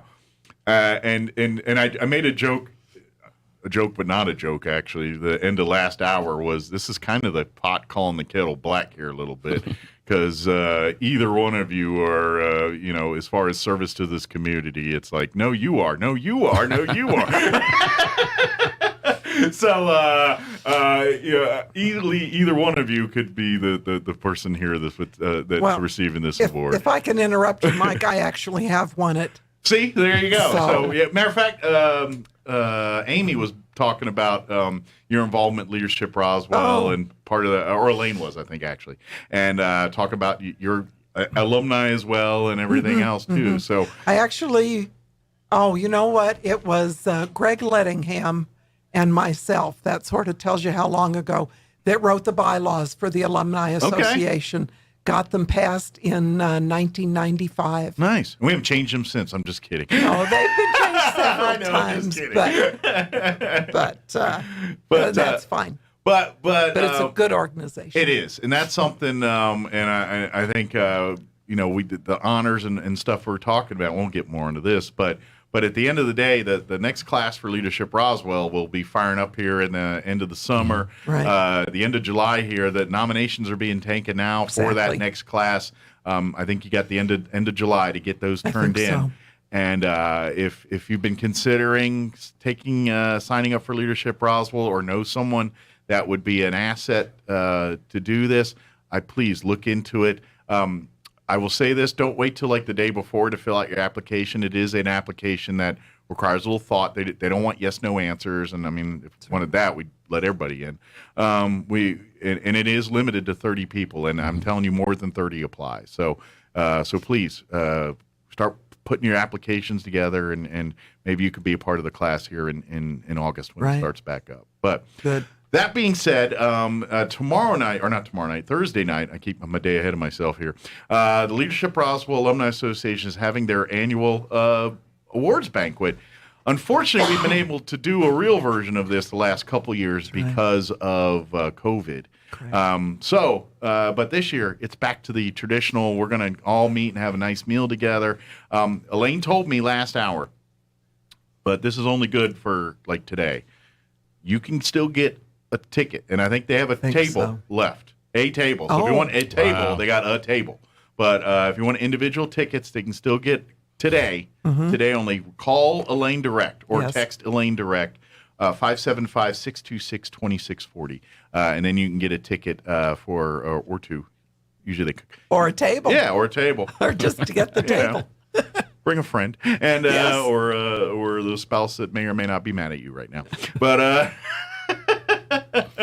this will get you out of the doghouse if you are. But anyway, come out and celebrate, because Jason and we've got this and really 5 other people, 4 other categories here total of people that we're going to be honoring here. So I know this. I got to ask. I'll start with you, Judy. Sure. What was your decision making when you said, "Hey, I want to nominate Jason"? What was it? I mean, he speaks for himself on why exactly. this, but I want to know what was it for you that said, you know what, I need to make sure he gets recognized. Well, and let me say too that the nomination form was not hard to write because of all of his credentials and the good things. Probably the hardest part was limiting it to the space provided. That's about right. That's about right. But, Jason and I became immediate friends when he first went on the council in 2009. And it was pretty amazing how quickly we became friends and realized that all the differences that we have, that you would not expect us to become friends. It was very easy to start working with Jason for what was best for Roswell. And the fact that we shared a lot of the interests and philosophies and were able to work together. So, like I say, it wasn't difficult at all to nominate Jason, and I'm tickled to death that he's going to be honored Thursday night. Absolutely. And there's something, and I know he's, I know it feels weird to talk about a guy when he's sitting right here. But my time with Jason and everything, and he's always, you're always involved. I always say you're always involved in things that are for the betterment of people. Like, obviously your day job as a minister. And so really at the end of the day, that whole job is helping people, being close with God and helping them through life struggles and crises and things like that. So, and then what do you do in terms of things you like to do in your free time? Oh, by the way, I'm going to, technically you get a paycheck to be a city councilor, but if you're looking for that to get rich and fame, you're not doing it right. But anyway, at the end of the day, you sign up to really multiple times here for many years and left and come back and everything. But again, the job of a city councilor is to serve the public in the community and do that. So you always choose things that are of service. And so it takes a special kind of person that, you could be a city councilor, you could be, and do one facet of your life is that serving the community. And that's more than enough for all of us. We all say, hey, that's awesome. You're like, no, I'm going to take every single thing I do and turn it into some way that it's serving the community. My grandfather was a Methodist pastor, and he taught me when I got into ministry that if you're just going to just count your ministry as service, then you're going to have an issue. That you've got to be involved in your community. You've got to let people know you care. Yeah. And there are probably 1,000 people that deserve this a whole lot more than I do. I've been humbled by this to receive this because I don't consider myself a leader. I consider myself a servant. But maybe sometimes that's what makes a leader out of us. Sure. Is the reason to serve. When Judy and I remember that first city council meeting when they voted to approve the Mayor LaGrone's appointment when I took over Councilor Green's position. We didn't know where this was going to go. There's so many differences between Judy and I. We were just joking earlier. There's a little bit of an age gap, just a little bit. But she could be my mother, I tell her. Exactly, it's true. Our religious differences. Sure. I me being Baptist and Judy being Jewish. And then we think differently when it comes to a federal. Things, Sure. There's just so much that we think differently on, but here's what I think made it work. And I think was what has made it work, working with all the mayors we've worked with, all the councilors we worked with, is I never came forward with an agenda. Right. And Judy never came with an agenda. Sure. We sat down as bipartisans, which is what local municipal government is, and said, okay, this isn't about my flavor in this, or this isn't about what my buddies want to happen. What is going to be best for our community? And there have been times we've disagreed on that, but we've disagreed very few times. But it was okay. We disagree. Let's move on to the next thing. And that's part of serving the people, is not be fighting all the time about stuff. Finding areas where we can agree to make a difference on. And I think we've done a great job working together to do that. Well, and to be honest, I when I hear this, I'm like, you're kind of downplaying that a little bit, but in this world, in today, exactly, that should be put on the biggest pedestal we've got and told to say, you know what, we all come from different experiences in life. We all don't start at the same place when we start life. We all hope to end at the same place, but we all don't start at the same place. It's true. And and this is something, even though we may not agree on the path to get to that same place, we all understand the direction in which we need to go and to get that place. Right. And that's where you guys share common ground, I think. Absolutely. You may have been brought up differently, raised in a different household with different sets of values, but at the end of the day, you understand that this is our community. We're all got to work together regardless of where we look and feel and things. And if we all come from the same place, it's, look, we all want the same thing. We just got to give and take a little bit on what's the path to get there together. And to have you guys kind of state that and been doing this for years is the example I think others should see. It's like, look, I get, and I don't want to get political here, but yeah, you look at national politics and all that, and that's happening because that's the way it's designed. They're designed to alarm you and make you pick sides and do all of that kind of stuff. But here in Roswell, New Mexico, we don't need help doing that. We're getting humanity past that. does that by itself. You know what I mean? And like you said, and Judy says the same thing. It's like, okay, that's not my personal choice. But you know what? From the perspective and position I'm in, it's not my place to be putting some of that stuff into this. We need to know what's good for everyone, people that agree with me and people that do not agree with me. And that's so easy. That's easy to say, but very hard to do. And you guys do that. I don't know that it's hard to do. Maybe it is for some people, but we haven't found it hard to do. I was going to say I agree with everything that you've said, and I also constantly try to remind myself that good leaders do not create followers. They create other leaders. Sure. And I think that that's critical. I think that Jason believes in that philosophy as well. And I think part of the reason we've been able to work so well together is that we believe that how important it is to listen to other people's ideas and perspective on things and wishes and that sort of thing to come up with what is in the very best interest of whether it's the city or whatever it is you're working toward.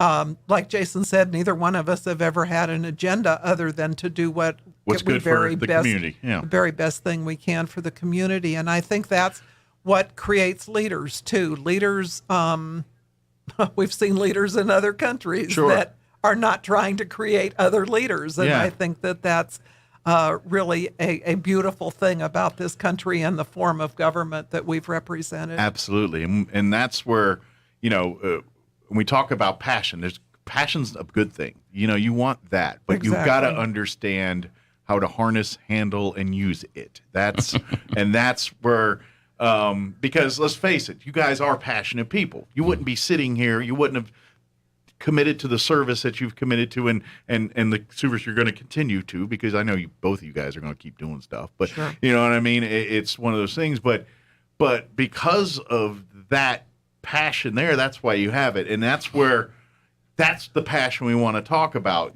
Going and just being emotional, sure, that might turn a head or two, but is it fixing anything? Is it doing anything to make a situation better?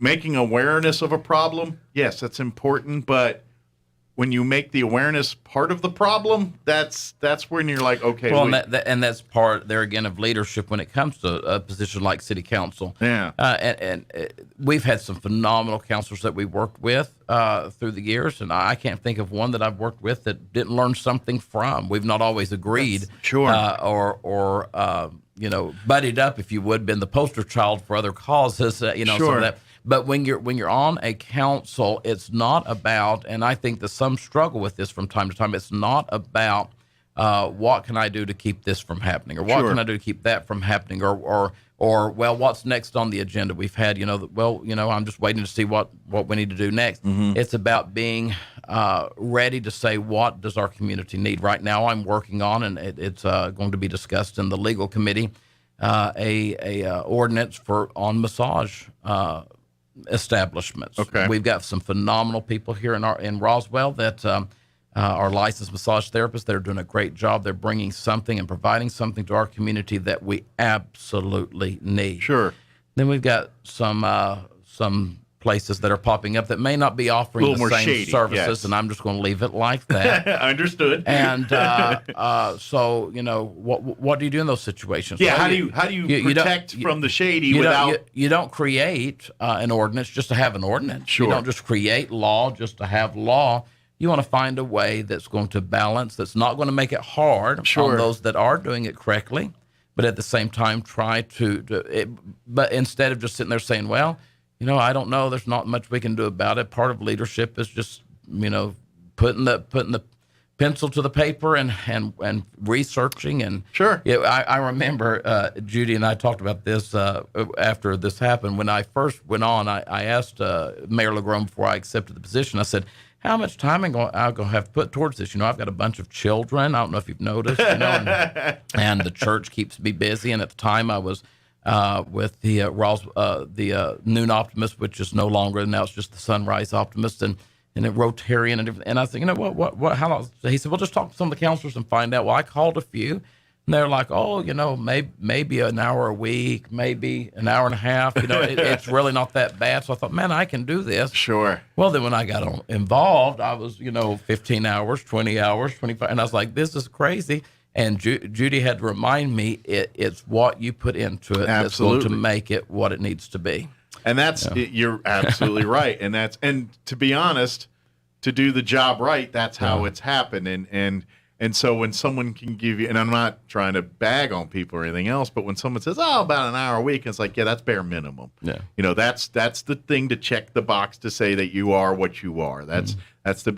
It's kind of like for all of us when we were in school, remember? Mm-hmm. And they're like, yeah, but why do the extra credit? Well, there's, that whole debate. And it's because people that want to do good are going to do everything they can to do good. And so that extra credit and all that is that commitment to the task at hand. And that's, if your point is to learn and they're going to give you, and I know that sounds nerdy and everything else, but that's the mindset that succeeds in life. But do you know what I tell my children? You know what you call nerds, the ones you call nerds in school now. Do you know what you call them in 20 years? And they said, what? I said, boss. You call them sir. You're absolutely right. You call them ma'am. Yeah. But we grew up, and I can't really speak for younger today, but like our generations growing up was very much in that vein of there's what you know is right, but then what is right in the social circle you're sitting in, and it's like, okay, I know the right thing is to do the extra work, but in this group, I might look cooler if I say, nah, I ain't messing. You know what I mean? That was that. Well, I'm going to take another little jab here. And also, we were better off because we had people like Captain Kangaroo. All right, I got it out of my system. And Minnie Pearl. Okay, life lessons from Minnie Pearl. Okay, it's out of my system. I think he just doesn't appreciate, it's a different thing. But Mike, if I can say this too, I think that I have been so blessed, and I'm sure Jason would agree with this too, is I grew up in a family that believed in service back to our community. Gotcha. And I'll never forget when I became a 4-H'er at 9 years old, the first thing I ever remember doing for my community was baking cookies and taking them to a senior center, old folks home, basically. And how rewarding it actually is to be doing something beneficial for someone else. Absolutely. And I think the importance of Leadership Roswell is that it connects you with people who know people, who are doing important things in this community. And it may not be government like Jason and I have chosen. And of course, we have a wide background in other things too. But I really, like you said earlier, encourage people to look at Leadership Roswell because it gives you a broader perspective on this community, and it gets you into some doors that you normally probably would not.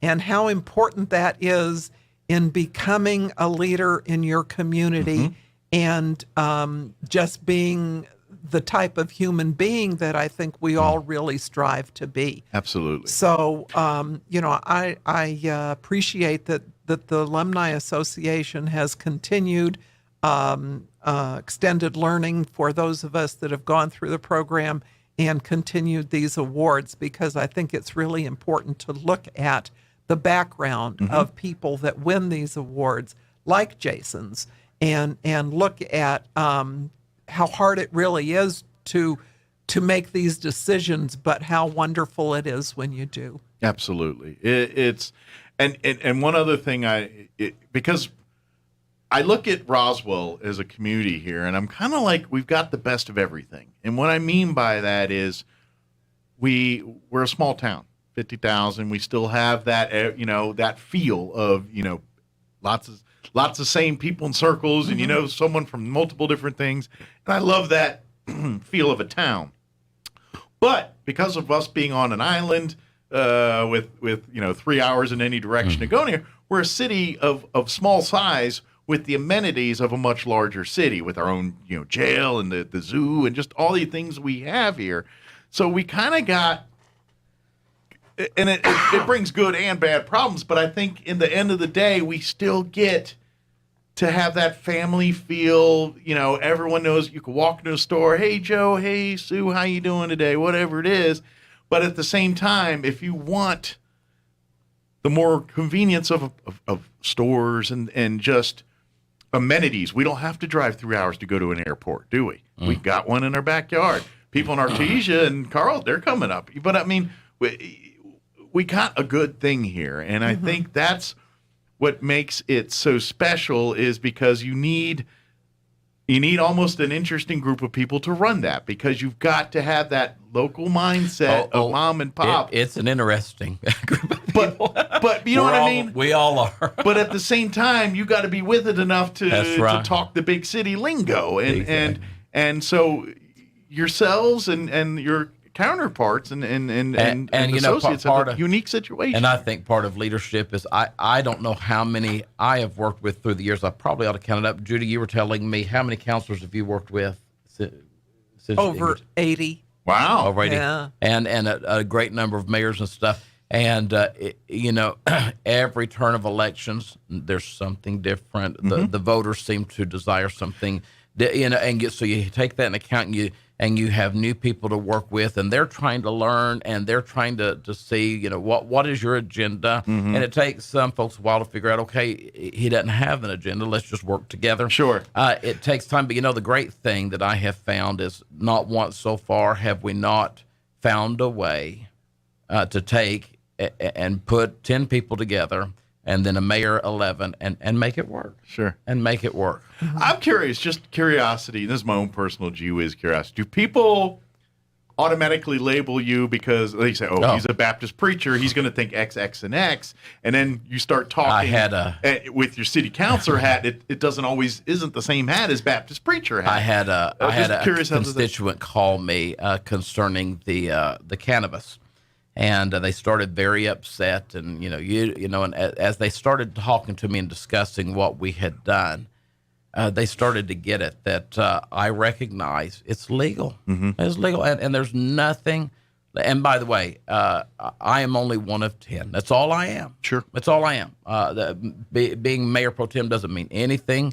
Except for if the mayor's out, you run a meeting. I mean, sign some things with the mayor's out. Yeah. I am one of 10. That is it. And my counterparts, those that are working with me, if we don't agree, it's still one of 10. It's still one of 10. But I had a constituent call me, and they were just, why is this and why is that? And we need this, we need that. And I said, well, I it's not my favorite business personally. Sure. I'm not the poster child for it, but I recognize it's legal. So we went through, and the ordinance was written in such a way to allow these but to also protect the safety, welfare, and time, manner, and place. That is the balance. As we began to talk and think about it, they said, "You're right." They said, "Councilor Perry," and they apologized to me. They said, "Thank you for not just telling me to take a hike. Thank you for not just telling me you're not just being treating me like a child. Thank you for taking the time for us to discuss it." And they said, and at first it was sort of taken back, but they said, she said, this lady said, what you are is you're the conscience of the city council. You're the conscience of the city council. That's a good. And I thought for a second, I said, well, should I be offended by that, or should I be? And I thought, no, I'm okay with that. Yeah, I'm okay with that. And I'm really not the conscience. We've got good people who have a great conscience. But to hear that from a constituent who started out with going to give me a piece of her mind, sure, and to be able to recognize here's two people who think differently, who treat things differently, and be able to sit down and discuss this and come out with that title, I was okay with that. I'm after hearing you just say these kind of things, the more I listen to that, the more I'm like, I think your next journey should be how to be a politician, a good one. And what I mean by that is the fact that you get it. You're a man of your personal life, your personal convictions. You live your life by those that way. But at the same time, when you put your politician hat on, you're telling them, look, I understand what my duties, my assignment, what my responsibilities as a city councilor are, and I know what's legal and what's not legal. Yeah. Now, obviously, anytime I factor my decisions into voting on an ordinance or making a decision here, I'm going to use my own personal experience, my own life, my own values, as one should in that position. But you listen to other but people. you also stay within the parameters of what is legal and what someone that doesn't necessarily agree with you, but has the same right to that. I mean, and that's where we society have kind of lost that in our leaders. Well, if I think. ever write that book on how to be a good politician, I have to start out by defining politician. The word poly in Latin is many, and ticks are blood-sucking creatures. So we have to be careful on that. There you go. So, but you just make it work, and it's not just in city councils and anything you do in life. If it's with your neighbors that live next door to you, and you don't like the color of their paint, they're painting their house. You know, you find those things. It's with in the community. Judy is so involved with Altrusa and so many other things, and I'm involved, with Roswell Rotary, and you don't just stop with just saying, well, here's my little dab in community. My whole family has just chosen, and I don't look at it as leadership. I look at it as service. Sure. It's service. Exactly. I've got 2 boys right now on the Roswell Police Department. I have another son who can't wait to graduate high school and go meet with Chief Smith and the police department, and hopefully be a third for the family in the police department. There's going to be a whole Perry division at the RP. And I've got another son who is he's in seminary right now to be a pastor. Okay, I was wondering if any of the families following the footsteps of Dad. I have my 12-year-old has just approached me the other day, and he's praying, and even at 12 years old, he's already starting to feel like maybe the Lord wants him to be a pastor as well, or something in the ministry. We train our children to serve others, and I think that through teaching people to serve others, that leadership skill just naturally falls into place. Sure. I don't know. And as they get, especially your younger ones, they're probably like, okay, they're leaning towards going to be a pastor, but then they're going to learn more, and then they'll take a different branch. He may be a policeman too. Of course, they may be like, okay, maybe I need to go to a different level. Right. But yeah, it's great to whatever they're going to do. We're proud awesome. of them. Just make sure what you're doing is making a difference. So in when you someone decide else's to hang life. it up, I guess you got several places where they're going to have to put you up regardless. Like when you get to that point. See, that's the greatest thing about having kids is, at some point when you get too old, one of them's got to put you up. That's just the rules. So you got a lot of choices. And there again, we're teaching our kids our fault. My father-in-law, my wife's father, he has just gotten so bad. He was at Peachtree and was falling along. We just moved him in 2.5 weeks ago. And so he's living with us now. So I'm teaching my children, now this is going to be me one day. So I'm going to show you how I want to be treated. And I'm sure, too, is they get to see you displaying the patience on it. Because let's face it, everyone's patience is parent not easy. always annoys you in some way. And it's a little different. And then when your children see how their grandparents, your parents, push your buttons, it's always a nice little family. You're just like, oh, thing to note there. But that's the beauty of family and all that too. But we're running out of time here. Thank you both. Thank you for your service, both of you, to this community. Thank you for continued service to this community. Thank you, Judy, for nominating this guy here. I know he wouldn't do it, but as I did mention earlier, I know no one does this for these reasons and things like that. But at the end of the day, I think it's important because somebody Thursday night's going to see you and our other nominee or other winners here, and they're going to be like, man, I remember that person did this for me, and they're going to look and then at some point they're going to be adults or in other, some of these young folks, and they're going to say, I want to be like that guy. Everyone respects that person. Everyone sees that they're, you know what I mean? So in essence, you are leading by example. When we do give these awards out, somebody's seeing that and saying, wow, how did that person get to be beloved and well recognized by these people in this room? And it's like a lot of years of work and service and dedication. So I think it is, in essence, you are kind of advertising for our next Jason Perry to step up kind of a little bit here. Well, I think it should be natural for us as leaders to be thinking about who is going to replace us. Yeah. I know we all love what we do, but nurturing those to become new leaders in this community is what the Leadership Roswell program is all about. Absolutely. And so I think it's really important to look at some of those things and for us to realize that we need to be working, like I say, growing other leaders. Absolutely, and that's life. You know, we're facing and trying to tackle and mitigate the problems of today. But at the same time, you're also being watched by the people, the generations behind you, because they're learning from you. They're understanding how the system and the process works. And so when it gets to the point where we're just yelling at people to get off our grass holder, these are going to be the ones sitting in those city council chairs, sitting in the ministry at the pulpit, sitting in the business as the store manager. That's going to be those people. So we do appreciate you. And we appreciate both of what you guys do in that service. And I know you're going to yell at me, but or any desires to go back to city council someday, or are you done ski? Well, I wouldn't have run for this last term had I not really felt I still was viable. Gotcha. And so I never closed doors behind me. Gotcha. So I can't say one way or the other. Whatever the movement, the way the wind blows you kind of thing a little bit, or whatever the movement steers you a little bit. Whatever Judy decides to do, she's going to put her all into it, and our community is going to be better off. I assure you. And I know this for a fact, too. Just because she doesn't officially carry the title anymore, I know you guys are calling her up and in her ear and asking for opinions, and she probably works harder now than she did when she was actually a city councilor. Probably not harder, but it is a pleasure to be able to continue to... Well, and that speaks volumes to you, because there's a lot of people in this community that trust and respect your opinion and everything. Well deserved, and Thank you. My pleasure. I would say that those people are pretty good judge of character. So Thank you, Mike. Appreciate it.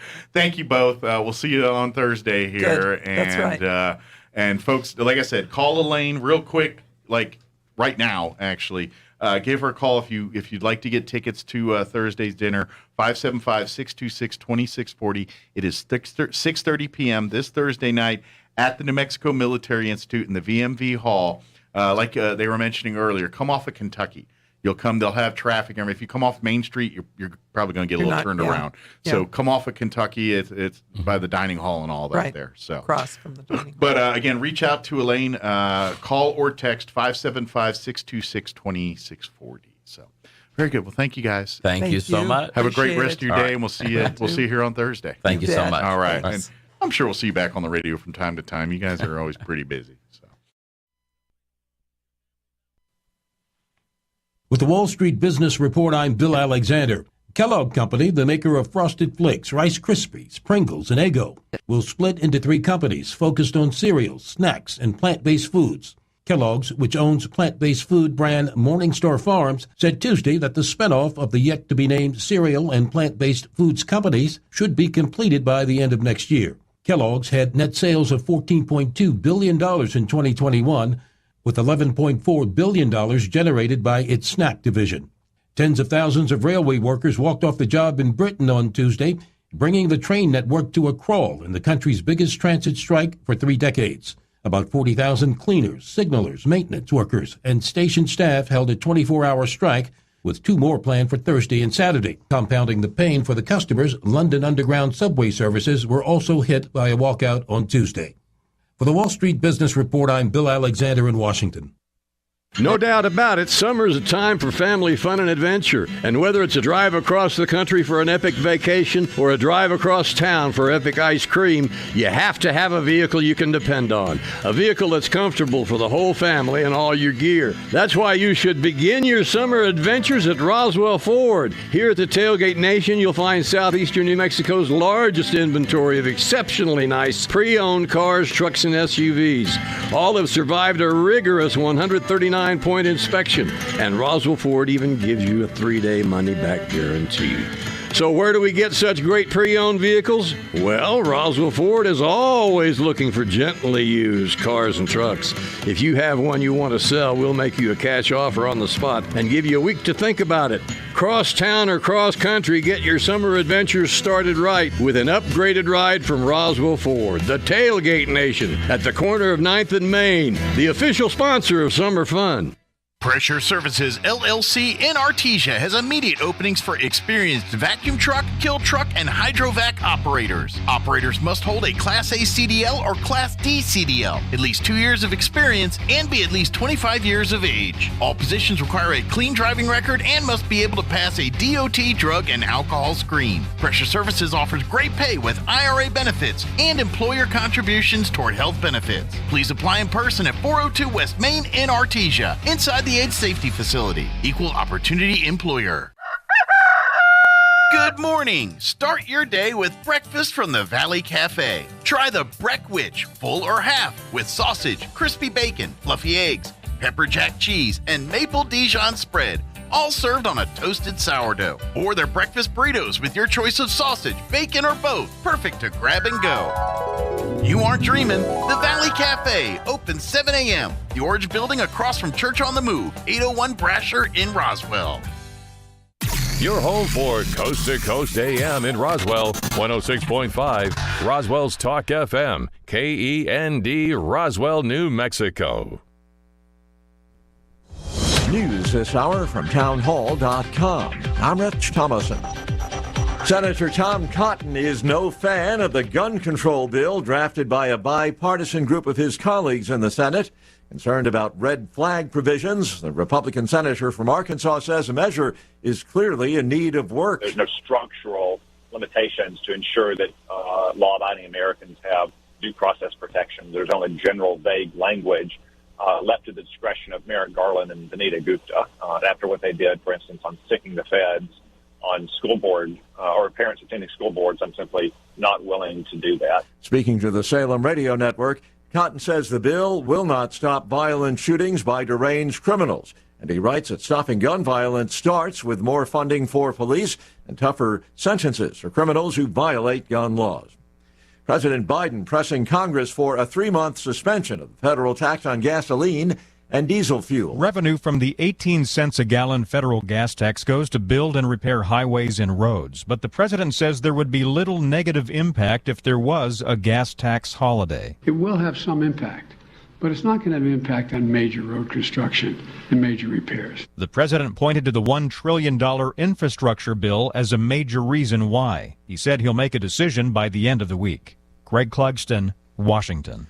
Also at SRNnews.com, appealing for cooperation in solving the country's energy challenges, Chevron CEO Michael Wirth has sent a letter to President Biden. In part of it, Wirth fires back at Mr. Biden's targeting of big oil. He writes, your administration has largely sought to criticize and at times vilify our industry. These actions are not what the American people deserve. Watching Wall Street, the Dow is up 53 points, the NASDAQ ahead 92, and the S&P is 15 points higher. More on these stories, townhall.com. I've always been kind of cynical towards advertising, which I know doesn't make much sense considering I'm currently recording a commercial. It's all the fluffy words that make us cynical, right? A once-in-a-lifetime opportunity, a blue light special, but only, of course, if you call right now. It all kind of makes me nauseous, and yet here I am about to say that right now actually might be a once-in-a-lifetime moment for some of us, and that is the opportunity of a cash-out refinance. Arguably never has there been a moment in time like the last few years where home values have jumped at crazy historical levels, leaving all this extra money sitting inside our homes. A cash-out refinance lets you put that extra money in your pocket to use for life. If you'd like to see your options, we are United Faith Mortgage. United Faith Mortgage is a DBA of United Mortgage Corp. 25 Melville Park Road, Melville, New York. Licensed mortgage banker. For all licensing information, go to NMLSConsumerAccess.org. Corporate NMLS number 1330. Equal housing lender. Not licensed in Alaska, Hawaii, Georgia, North Dakota, South Dakota, or Utah. The group Reporters Without Borders says it believes that a Ukrainian photojournalist and a soldier who was with him were coldly executed in a Russian-occupied forest the first weeks of the Russian invasion of Ukraine. The bodies of the two were found April 1st in woods north of the capital, Kiev. Reporters Without Borders says it went back to the wooded spot to investigate the circumstances of their deaths. Says it found 14 bullet holes in the burned hulk of their car. Abandoned Russian positions, one of them still booby-trapped, were also found close by. The group has released its findings in a report, says it turned over evidence to Ukrainian investigators. The Saudi Crown Prince scheduled to arrive in Ankara today, marking his first visit to Turkey following the murder of Saudi columnist Jamal Khashoggi in Istanbul. Saudi Arabia and Turkey pressing ahead with attempts to repair their strained relationship. News and analysis, townhall.com. The American Lifeguard Association estimates a third of pools in the U.S. are impacted by a shortage of lifeguards. The shortage comes as much of the nation is hit by a second heat wave in as many weeks. Summer shortages aren't unusual, but U.S. pools are also dealing with fallout from earlier in the pandemic when they closed and lifeguard certification stopped. Starting pay also lags behind many other jobs. In Chicago, officials say the scarcity is in part to post-pandemic labor shortages as workers are pushing for better hours, wages, and opportunities. John Scott reporting. Visitors are returning to a changed landscape in Yellowstone National Park today as the park partially reopens following record floods that reshaped its rivers and canyons, wiped out many roads, and left some areas famous for wildlife viewing inaccessible, possibly for months to come. Once again on Wall Street, the Dow now down 2 points. More on these stories at townhall.com.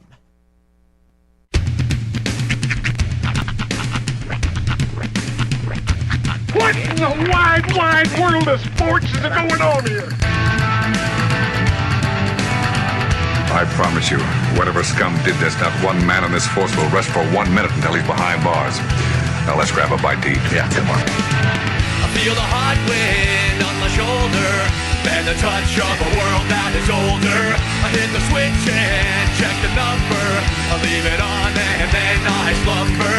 I hear the rhythm ringing through it. Flamenco guitar and cumbia music.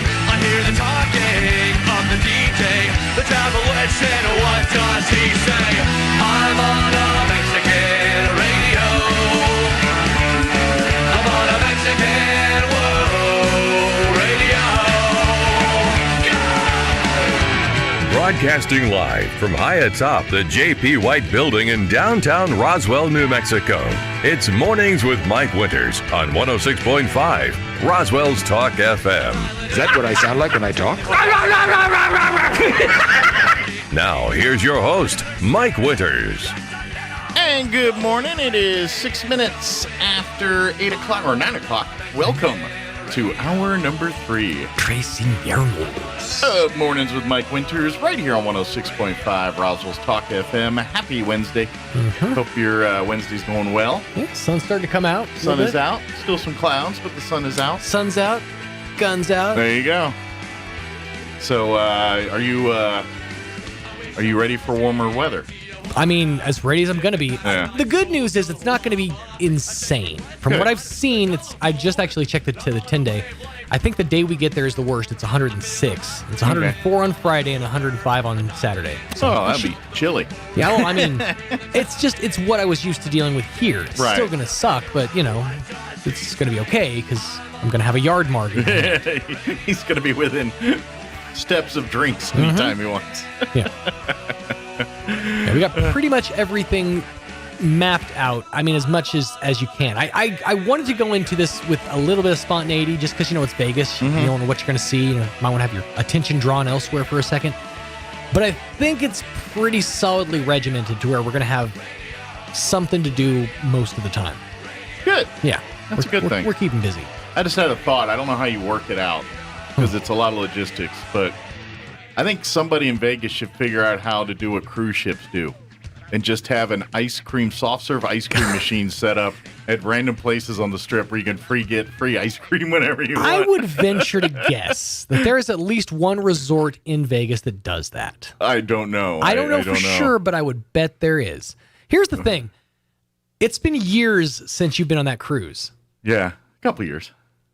That's the story I hear more than anything else from that cruise is the free soft serve. Well, it's a big deal in my life. That's how I know what actually impacted you on that cruise. That's a big deal in my life. You're like, the water slide was pretty cool. I mean, it was kind of neat line dancing that one time with Mickey, but the soft serve, I'm telling you. God.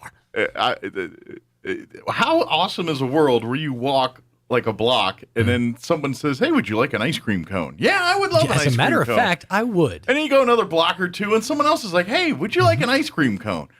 Who would not be happy in that world? I can't imagine a person that wouldn't. I mean, you're going to be 578 pounds, but Yeah.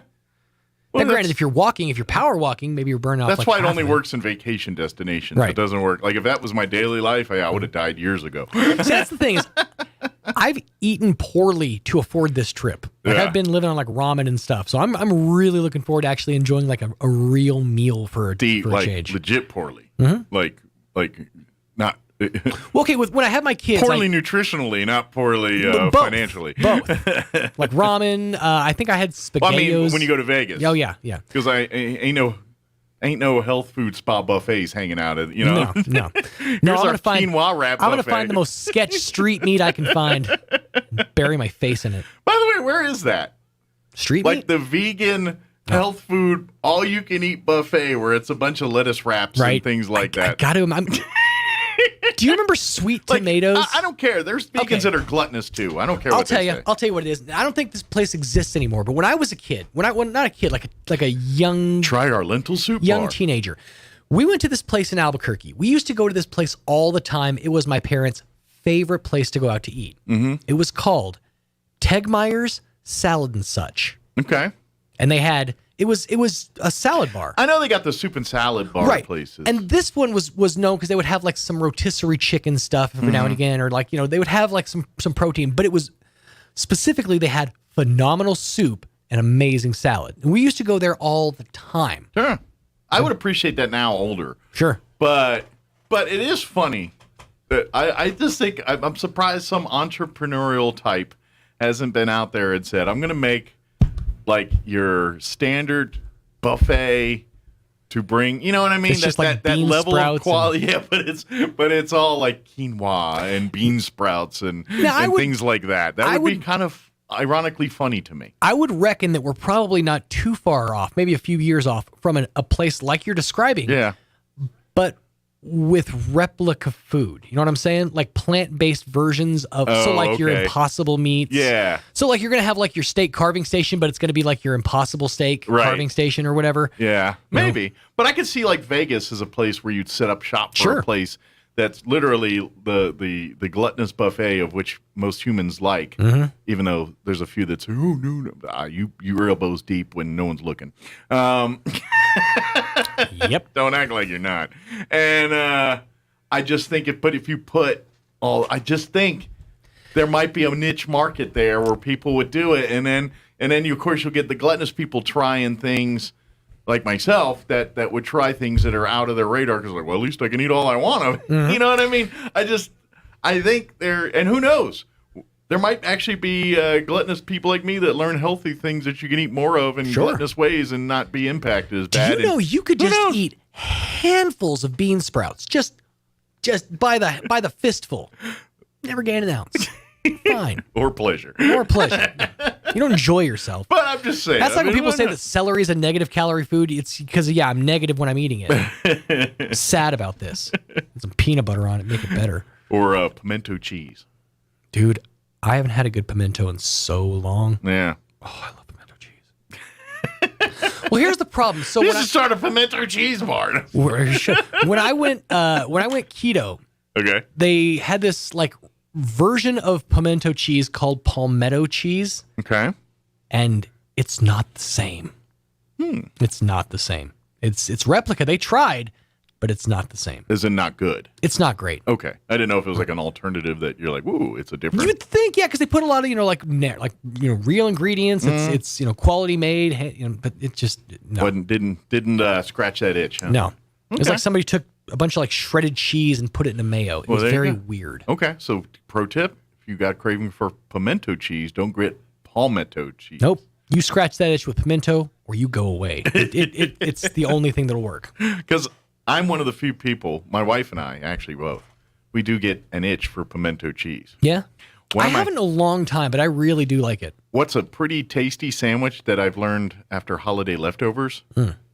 A ham and pimento cheese sandwich is just a 10. That does sound delightful. Turkey and pimento is good too, but not as good as See, I ham. wouldn't think turkey would pair well with pimento. It does. Really? Okay. Granted, I put other things in there, but it does. A little cocaine. Well, generally, You those get your things. 7 sandwiches in, you can't even feel your face anymore. I'm one of those guys that I will put Thanksgiving between 2 pieces of bread. Sure. The mashed taters, the green bean casserole, the turkey, the giblet gravy, the Cranberry whole nine. sauce. Now here's why I don't, because I don't like cranberry sauce. Here's why I argue, because you got to have, when you have that savory, you got to have a little sweet in there. Now you got your sweet potatoes. That I was works. going to say, sweet potatoes do fill that void. If you go marshmallows on top of the Yes. sweet potatoes. Oh, of course. That's the way Right. we have it. Right. What do I look like, a communist? That's what delineates sweet potatoes and regular potatoes and marshmallows. That's what makes them sweet. Don't you know they grow with the marshmallows already on? That's right. They're pre-marshmallow. They're pre-mellowed. Wouldn't that be funny if you pull potatoes out of the ground? Toasted And there's marshmallows. 2 Stay Puffs sitting on the top like little antenna. Just waiting. We're here. Oh, man. This hour, we're going to talk healthy. Does it always start out like this? It just does. It does. Hey, I did talk about a healthy buffet. That was, Yeah, you did. And pimento cheese isn't that bad for you. No, it's when you put it on, ham. It's just a little carb heavy. That's it. But Jessica Steele joined us last week. She's with SCORE and Loveless there and talking about all they do for orthopedics and all that good stuff. So we had a great conversation with her. We're going to play that for you here in just a few minutes. Later on this hour, we get you up to date with the news of the local variety and whatever else we can come up with for this hour of the show. While you dig in the back of your fridge for that old tub of pimento cheese, here is your weather. I'm meteorologist Steve Hamilton with your Pecos Valley weather. It looks like all that monsoon moist air will stay off to our west. For now, we'll be in the low to mid 90s on our afternoon high today, and we should get plenty of sunshine, maybe a little bit breezy in the afternoon. A few clouds overnight and upper 60s, and then sunshine coming up for most of Thursday, but an isolated late day shower or thunderstorm will be possible, and we're looking at mid 90s. That's your latest forecast. I'm meteorologist Steve Hamilton. Thank you, Steve. Currently 71 degrees here in Roswell. Humidity is at 66%. Winds currently out of the north at 13 miles per hour. Mostly sunny today, 92 for a high. Winds will be out of the north 10 to 15 miles per hour. Tonight, partly cloudy with an overnight low of 69 degrees. South winds 5 to 15 miles per hour. Thursday, sunny, 96. Winds out of the south 5 to 10 miles per hour. Tomorrow night, partly cloudy with an overnight low of 68. Winds out of the south, 5 to 10 miles per hour. Friday, sunny, hot highs near the century mark, 98 officially, with south winds 5 to 10. And then rain chances return beginning Saturday with a 30% chance of showers and thunderstorms, high of 98, so still warm. Saturday night, a 30% chance of showers and thunderstorms, partly cloudy, overnight low of 69 degrees. Sunday, a 30% chance of showers and thunderstorms, mostly sunny and 94. 30% chance of rain for Sunday night as well. And then Monday and the first part of next week when you head back to work, rain chances continue. 40% chance of rain Monday with a high of 91, 30% Monday night, and a 30% on Tuesday. So a couple days of dry weather, and then back in the forecast, the moisture will be beginning this weekend.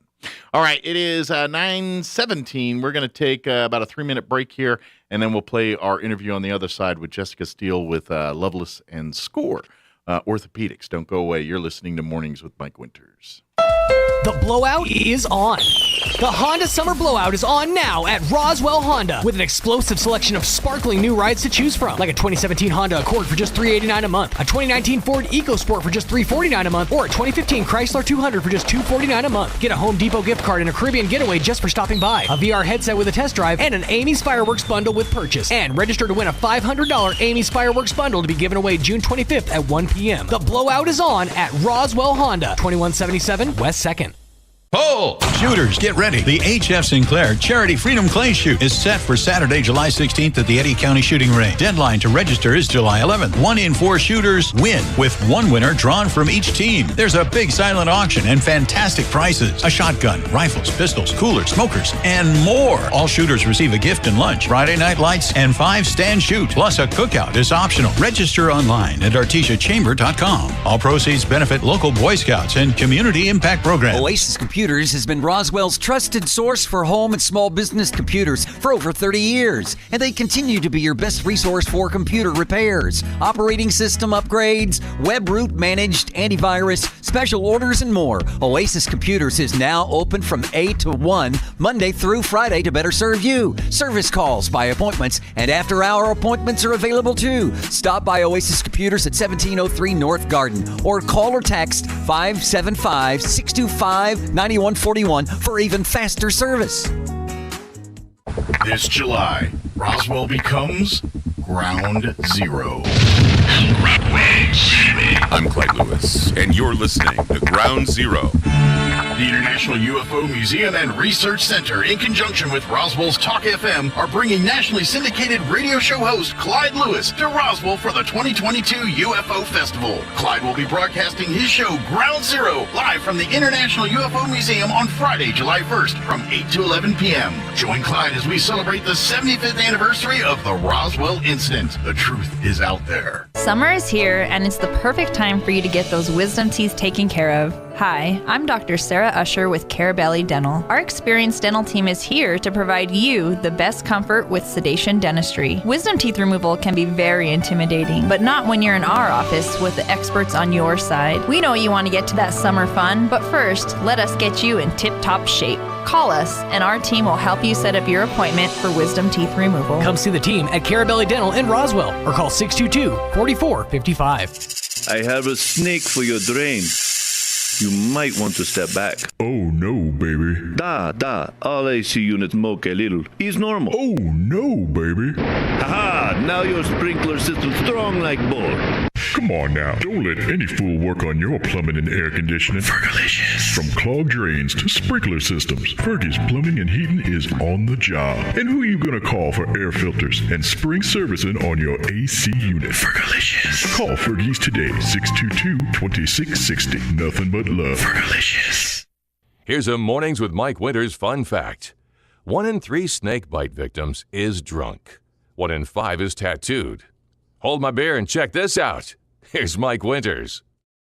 And joining us in studio this morning from Loveless Regional Hospital and the SCORE Orthopedics part of Loveless there, Jessica Steele with us this morning. Good morning, ma'am. How you doing today? Good morning. Great, thank you. So you're you do the help folks with everything from joint issues to sports related issues, exactly, or any bones, all that kind of muscles, that kind of bones, stuff. joints, all that. Good deal. So you kind of, that's a pretty broad, because you get everything from probably kids and their little league injuries to adults and their stuff to even older folks that 20 years on that 20 plus years of running on that knee and things like that. Next thing you know, you start getting wear and tear, and maybe time to get some assistance to replace some of the parts that are worn out there. That's kind of your department there. Yes, sir. That's right. Good deal. So I'm very curious. What got you kind of leaning towards that side of medicine? What drew you to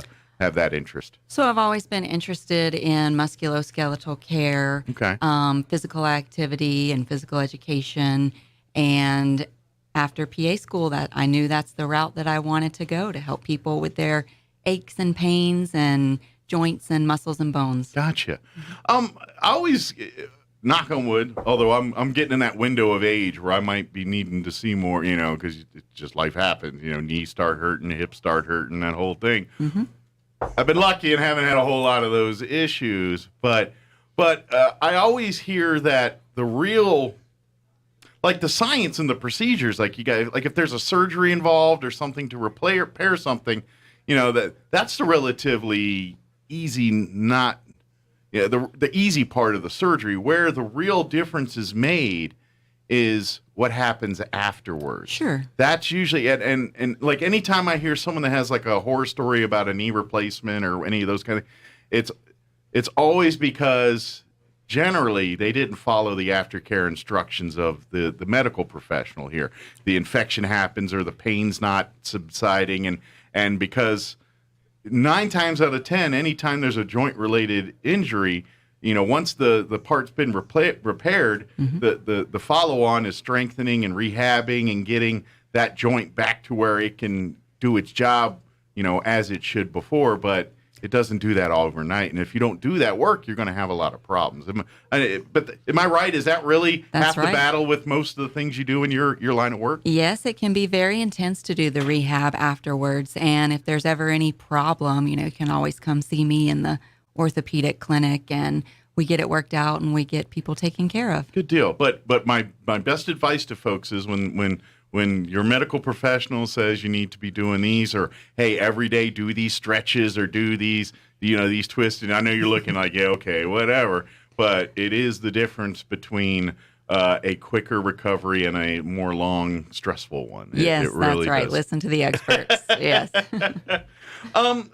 Let's atypically, what do you see on a given day? Is it mostly? Is it the gamut where you just see a lot of degenerative stuff, or is it kind of ebb and flow on what atypically you're seeing on a given day? It does. We do see some degenerative stuff, some arthritis, aches and pains, like you said, and then a lot of acute things too, such as sprains, like ankle sprains, muscle strains, tennis elbow, fractures. We do fracture care there, so any sort of broken bones. And I imagine, too, you're probably seeing a lot more of that now that where people are coming outside and doing things more, and, which is good. We want all that. But with that comes, the hike and trail, and they step on the rock and turn their ankle or whatever that happens. Accidents happen in the summer. Absolutely. People are outside. They're very physically active, and accidents happen. I guess one thing, because, obviously accidents, you can't control when you trip on a rock or do anything, but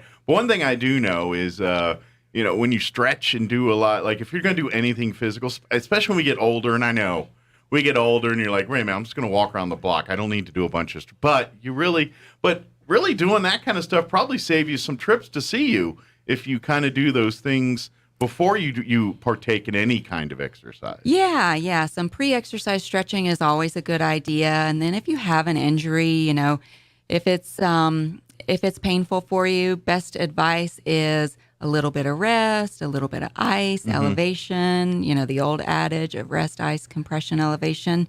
And if that doesn't help, then you can come see us. Gotcha. I am also curious, how much of what you do is in your field hereditary stuff? Because obviously sports injuries, that's, but when we talk about, like, say, degeneration of joints and things, how much does family history come into play there, or is it more about lifestyle?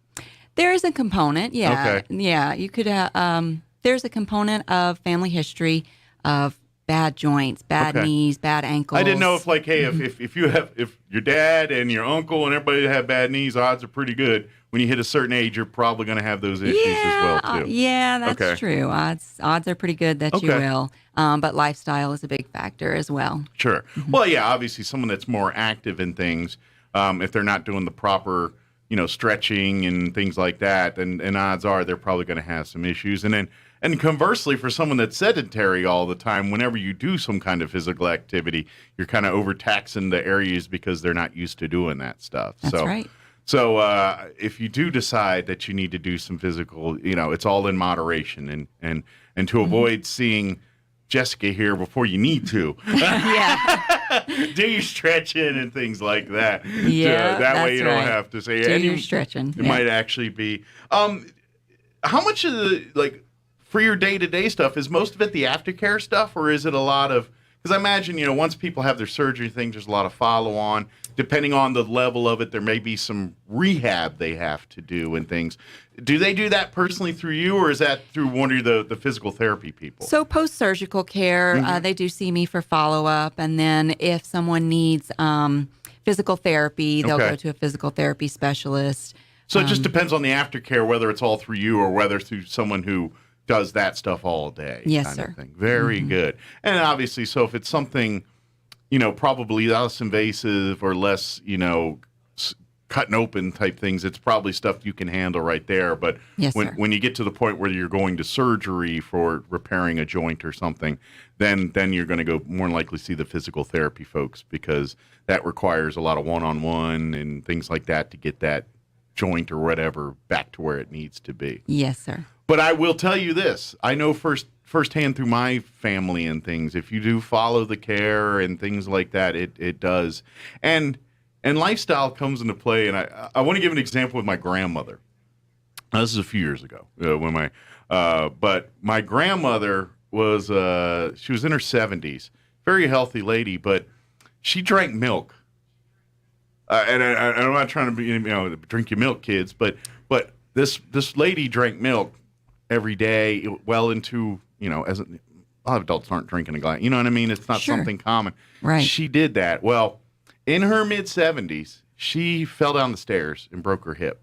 Oh, I'm sorry. And unfortunately, and this was back in the late 80s, early 90s. So and so back then there was even less. So it was not uncommon for breaking of a hip to literally be a death sentence for an elderly person. Unfortunately. And she made a full recovery in a very quick, like she healed like a 25-year-old would heal as opposed to a 75-year-old would heal.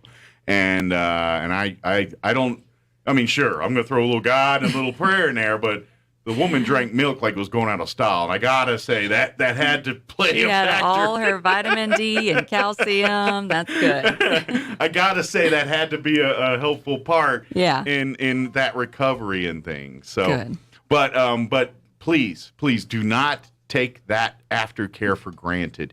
If the doctor tells you to run around, pat your head, rub your tummy, that's because they believe it's going to help you. Grab your head, pat your tummy, because it's, and I'm joking about that, but what I mean is, even though it sounds a little like, how could that even possibly? Because I've seen, like, if I've had a neck or like a shoulder strain, I'll see my family practice doctor, and it's not bad enough to see you, but it's something like, okay, is this something serious where I need to? And they're like, no, but here, do these stretches and do this, and after about a week, you're going to see it go away. And I know you kind of look at it like, really? I went to you to tell me to do this, Yeah.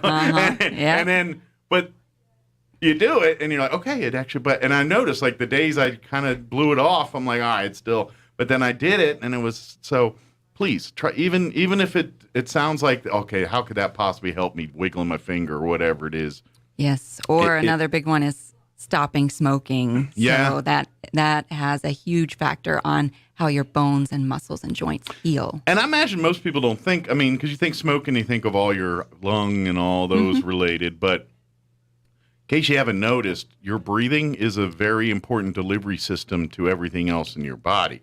You're breathing that oxygen, it gets in your, gets into your lungs, which takes it to your blood, which takes it to the rest of your body. So whatever you're putting in through that portal is sending it through everywhere else. And so I didn't really think about it, but I'm guessing that cigarette smoking really impacts the joint repair and that kind of stuff while you're rehabbing too, huh? Absolutely. Didn't think much about that. They don't really say that in the smoking videos. Usually it's, heart disease or insert any one of the many, many things that it can do to you. But most people don't say it slows down your rehab of bone and joint issues as well. But I didn't realize it had that much impact on everything too. So another tip there, quitting smoking if you're having, these knee issues and all that, that might be one of the contributing factors to some of that stuff. Yes, sir. How much does that, is there other in how much does food come into play on some of that joint? Is that a big factor too at some point, or can be? Well, it's important to have good nutrition, absolutely, especially if you're looking at stress fractures or other fractures. It's a good idea to have calcium and vitamin D and good nutrition all the way around. As far as supplements, I don't think the research quite supports too much of that yet. Gotcha. But if it doesn't hurt, I'm a big proponent. I tell my patients, if it feels better, you can go ahead and take it. Gotcha. Well, and whenever you get in the vitamin and supplement world, it's you have to be careful because sure, there's some benefits there, but a lot of it's marketing, a lot of it's wasteful needs. And to be honest, if you just, at the end of the day, really pay attention to your food intake and what you do, you could probably get most of those nutrients through your diet.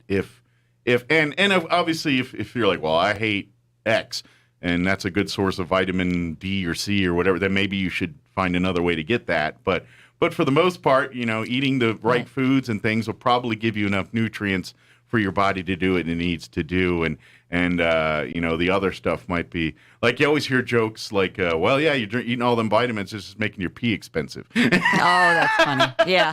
And in some cases that is, some is not. But at the end of the day, if you really want to try something like that, Jessica, your healthcare professional, those are the ones you need to talk to, especially the people that are prescribing you whatever prescription meds you're taking. Absolutely. Because anytime you decide you want to take something over the counter like that, you need to talk to the doctor, because it may counteract or create a bigger medical issue with what you're currently taking. Like, especially if you're dealing with diabetes or high blood pressure or those multiple cholesterol. A lot of times some people are taking all those pills and they decide a vitamin or something, and that kind of counteracts what they're doing for those things. So that's why you need to talk to your doctors and healthcare professionals about that kind of stuff. Yes, ask your healthcare provider. I mean, obviously some stuff you're kind of like, all right, yeah, it's probably safe. But a quick phone call, say, look, I want to take this, is that a good idea, or is there another way I can do it? And like you said, if you're going to say, yeah, actually, that's probably pretty good. Yeah, I'd recommend that. Or, you know what,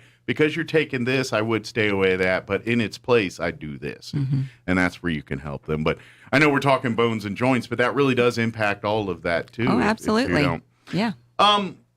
Do you deal with a lot of the sports, like injuries and stuff like that? Is that pretty common? Yeah, we sure do. Absolutely. Strains, sprains. A lot of that happens more often in the summer when people are outside. They're gardening and they're down on their knees, or they're working, or they're, like you said, Little League or something like that. We absolutely deal with a lot of that. I'm kind of curious with the degenerative stuff. Is it, how much of it, because it's some of it's just life. You know what I mean? It's going to happen. We can't avoid it regardless. Sure, we'd love to slow it down. But when it comes to seeing you for that, is it a lot of technique and a lot of things to do to kind of slow down that process? Or is there things you can actually do to kind of stop or reverse some of that? Or, or that's the battle we're going to lose at one point no matter what, because everybody gets older and that's just what happens. How much of that is stuff you can either slow down greatly or even prevent? So physical activity is always good. I know with degenerative joint disease, physical activity can sometimes hurt because people can have, bone-on-bone arthritis. But physical activity is always a good idea. It's important to do low-impact physical activity. And then at the orthopedic clinic, there are several different treatment options, be it medical, be it equipment that you could use, or surgery. But it's really, the exercising, it strengthens and keeps it from degenerating. So it's kind of like, think of it like a car. Like if you just leave the car sitting in your driveway for a long time and don't mess with it, at some point it's not going to start. That's or nothing, right. That's right. Same thing with them joints and stuff. If they're sedentary and then when you decide you want to use them, they're like, hey, I don't, and they start barking at you. That's right. Yeah. And so it's kind of like that. It's if you don't use it, you lose it kind of mentality on some of this stuff. So really, the best way to combat that is to take you walks, do you things to keep those muscles and joints strengthened. So as you get older, there's more there to keep you going and stuff, rather than you not utilizing it, depleting it, and then making it so weak that when it is to that point, it's really hard to regenerate it without replacing the entire joint or getting to the point where they're cutting you open and doing a major surgery on you. So. Right. Yeah, you're exactly right. Good deal. So generally speaking, when people are dealing with the degenerative stuff, knee, hip, joint, is there a optimal time to kind of, like if someone in their 40s, is it too early to be thinking about that? Or is that really the sweet spot? Like when's that time you really should be kind of saying, this is that time in my life I really need to be more cognizant of some of these issues? So as far as optimal time goes, I can't think of, an optimal time where you need to say, okay, it's time to go in. Okay. It's all determined by your pain level, your personal pain level, because people can go and go and go until they're 70, 80 years old without pain sometimes. And then sometimes people just have painful knees at 40, and maybe that's where hereditary factors play in, or lifestyle, or, the type of work you do. And I was, also thinking too, even if you are a athletic type, if you're not doing your aftercares and things properly, it probably speeds up that process. It's kind of like NFL football players. You look at running backs, and the average running back has got 5 years in it because they get beat up so bad. Yeah. But like their knees and things. So, but obviously these are peak physical shape people. They're working out constantly and everything else. But if you're taking that much punishment, then odds are you're probably going to have more pain in your 40 than the person that wasn't getting tackled by 10 people. That's right. Yeah. Every play for 10, So it's kind of that sweet spot. It's like, yeah, you want to use an act, but if you're overusing and abusing it for years, you're going to have just as much problem as the person who didn't do anything. Yeah, a lot of people have an injury and then they like to ignore it and wait for it to go away rather than seek medical care. And it's important to come in and just have somebody take a look. Sure. I mean, you talk like professionals, especially like football, and you hear about the athletes 10 years later and you see them in things. Granted, they talk a lot in the concussion world and all that, but how many of those guys, they can't move because their back's stowed up or their knee no longer bends as full, or you look at their hand. Have you ever seen like a lineman's hand? And they usually have fingers that are pointed in 6 different directions and everything else. And it's a lot of what you're talking about here. They've been doing this day in and day out and not getting the time for it to heal and care because they're getting paid millions of dollars. And what do you mean you're out because of a broken finger? Put a piece of tape on that and get it back in there. You know what I mean? Right. And that mindset. Now, most of us aren't dealing with that because we're not NFL players, but it's kind of an example of, take care of yourself, Right. Even if you are that physically, if you're not doing your stretching and if you're not doing your cool downs, if you're not dealing with the aches and pains in a proper way as you come, when you hit your 40s and those later years in life, you're going to be wishing you did that kind of thing because you're going to be the one with the degenerative knee and joint issues because you work hard, you play hard, you're going to need to recoup hard too. That's right. And we may not have a lot of major athletes out here, but we have a lot of hard workers that do get back into work before they should maybe. And so. Well, it's the human mindset. We don't like to be limited. We don't like to be told we can't do something. That's right. So you're going to, at the detriment of your own personal health and safety, go to do that to prove that you can do that. And I get it. We're all boneheaded. We all have a little thing in us that does it. I don't care who you are, where you come from. When someone tells you can't do it, we all have that little bit of, oh, yeah, watch me. That's right. And which is great for humanity, but sometimes bad for your knees. So, and I would even say for you younger high school and those that are playing high school sports right now, be cognizant of that. I know you're young and work hard, but you got a lot of years left on those knees and things like that. And I would hate for you to ruin that for you when you're 16, 17, 18. And because trust me, when you're 35, you're going to be regretting that decision. Yes, don't ignore it because it will catch up with you. So please, when your coaches and everybody telling you to do your cool downs and your stretches, take all of that stuff seriously. Trust me, your 35-year-old self will thank you very much if you do it. That's right. That's right.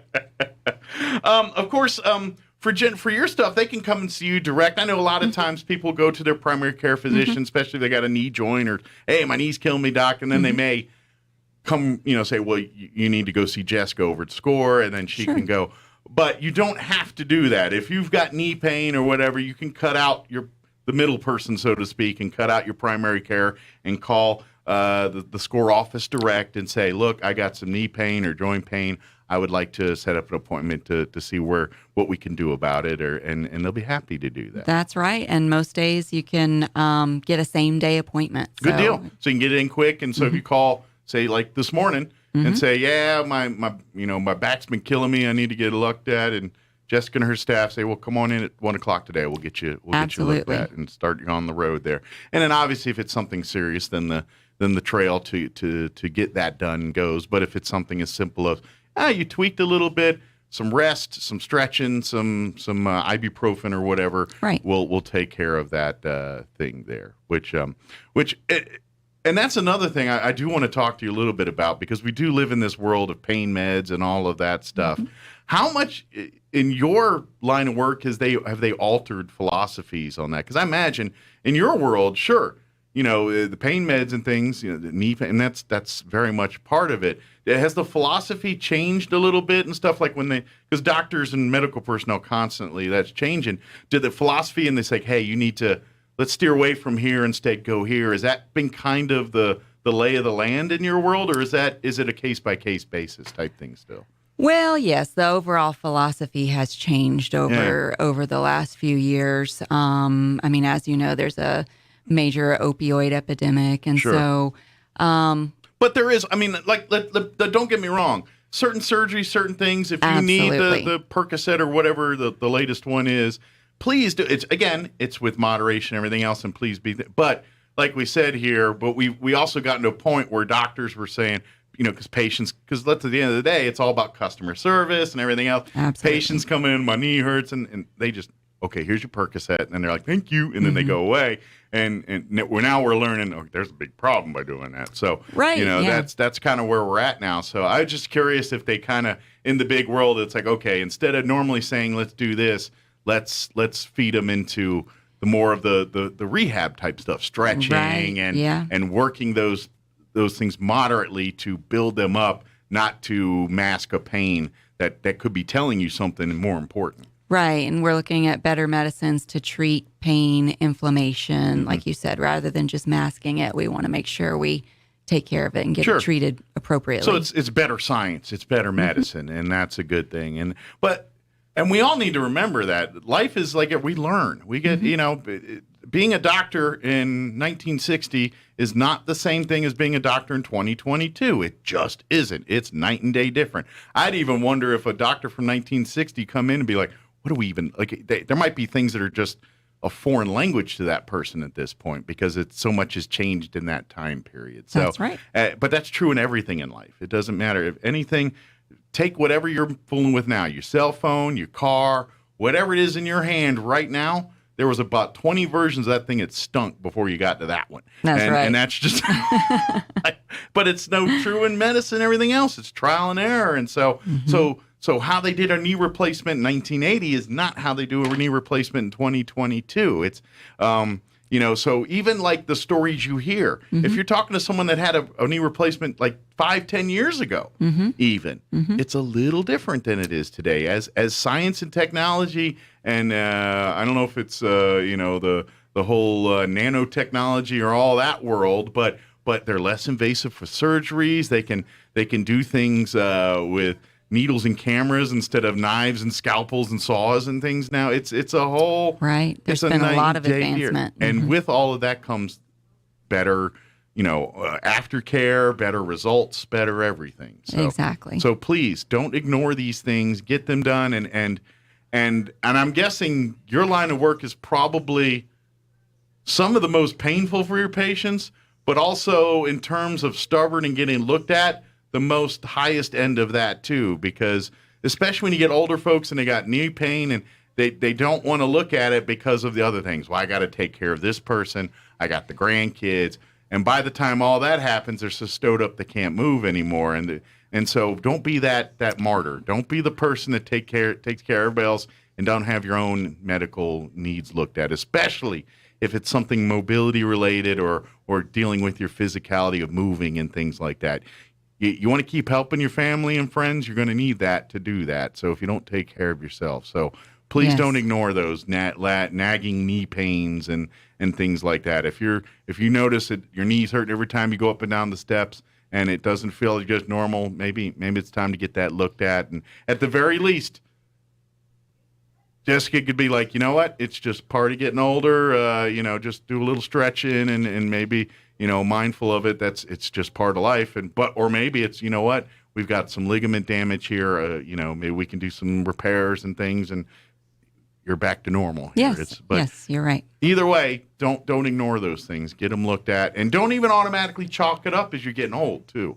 Because I know a lot of us and I'm guilty of it too, You get up and you're back like, ooh, that sucks being old, and you move on about your day. If you're regularly seeing that kind of stuff, maybe it's not an old thing. Maybe you tweaked it, or maybe you didn't. Yeah. Something just happened there. Well, and there's options. When you come to the clinic, we have all different options to help you get back to living your life, doing the things you want to do, get back to sports, get back to your morning walks, whatever it may be that you want to do, And here's the thing: we don't realize how out of sorts we get when we don't do those little things in our part. Like if part of your day is to take that walk after breakfast or whatever it is, when you can't do that anymore, you don't realize how much it messes up your life and even changes your mindset a little bit, where you're a little bit crankier, just a little bit like, oh, great, now what? Because you get your walk, you didn't get, your routine. So don't ignore those things. Make your life happy. And like I said earlier, you don't have to, you can get an appointment direct. You don't have to go through a primary care or get a referral. Just call the SCORE office direct, 575-625-3300. Again, that's 575-625-3300. 3300. Call, schedule appointment, and like Jessica was saying earlier, you might be able to get in today. Like you call right now, or I think what's the office open at 8 a.m. So here in about 5-10 minutes, give them a call, and then they can probably maybe get you in later today, depending on what they've got going on here. But if you're dealing with sports industry, sprains, things like that, do you guys do any of the sports physicals and things, or is that more primary care physician stuff? That's more primary care. Okay, yeah. So, but if you get your sports physical and they find something not quite right there, then you can go get an appointment with Jessica here and get that fixed. Absolutely. So, good deal. Again, that phone number is 575-625-3300. So, is there anything we missed? Is there anything... Did we get it all? You covered a lot, yeah. Good deal. And then some. Well, very good. Well, you're actually one of the few people that I hope if someone needs it, they come see you. But at the end of the point, I hope they don't need to see you very often. I know. I hear it a lot, yeah. Very good. Well, I'm sure you got a few people waiting for them to have you take a look at them. So we'll let you get back to the office. Thank you so much. Thank you very much. Have a great weekend, and welcome to Roswell. Like I said, she's only been here since about the beginning of the year here. That's right, yeah. So where did you come from originally? Georgia. Oh, wow. This is a big I moved from North change. Georgia. Okay. Mm-hmm. I'm from Maryland initially, so I know about East Coast. You're out on the East. Yeah, okay. Well, it is truly a dry heat, and it is a difference. I know how Georgia stinks, too, when it gets July in Georgia. You don't want to be anywhere near it either. Oh, yeah. But it is a little bit better. You get used to it. I've been here since 2000. Well, 96, actually, with military. But so I've lost my ability to get humidity. Yeah. But still, I'm like, don't get me wrong. Their line's like, oh, it's 110. Shut up, it's hot. I don't care what it is. I know. But yeah, you do appreciate the fact that you can go outside at night or find a tree and be shady and be cooler. So yes, sir. That doesn't happen in Georgia. It just doesn't work that way. So, but thank you. Appreciate it, Jessica. It is. Now for a Pecos Valley news update, I'm Jared Cirillo. We begin in Roswell today, where a man has been arrested and jailed for a dangerous carjacking and kidnapping that happened Monday. The ordeal ended with a violent crash about 70 miles away in Tatum after 27-year-old Joel Omar Contreras led police on a high-speed pursuit. Contreras is now being held with no bond. The carjacking took place at the Allsup's parking lot on South Sunset Avenue, where police said a victim reported Contreras forced him out of his SUV at gunpoint. Contreras is then thought to have driven the SUV to Loveless Park, where he threatened 3 boys with a gun and stole a woman's cell phone as she tried to get help. A 4-wheeler crash in Eddy County has claimed the life of a man from Dumas. It happened Sunday evening near the Hackberry Lake Recreation Area. 33-year-old Angel Vargas was driving the machine along a trail when for some reason he lost control and crashed. Vargas, who was not wearing a helmet, was killed. No other injuries were reported. You're up to date. I'm Jared Cirillo reporting. The truth and nothing but. This is the Sean Hannity Morning Minute. Are we going to be prepared this time? Because there's a group out there. Now, there have been, to date, 40 known instances of pro-lifers being targeted with violence, vandalism, harassment in the weeks following this leaked Supreme Court draft opinion.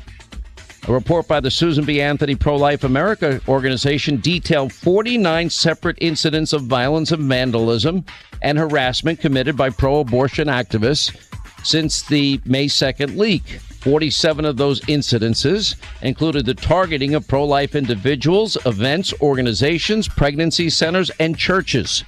And there have been numerous acts of violence, Molotov cocktails, etc. Keeping you on the straight path. Later today, it's the Sean Hannity Show.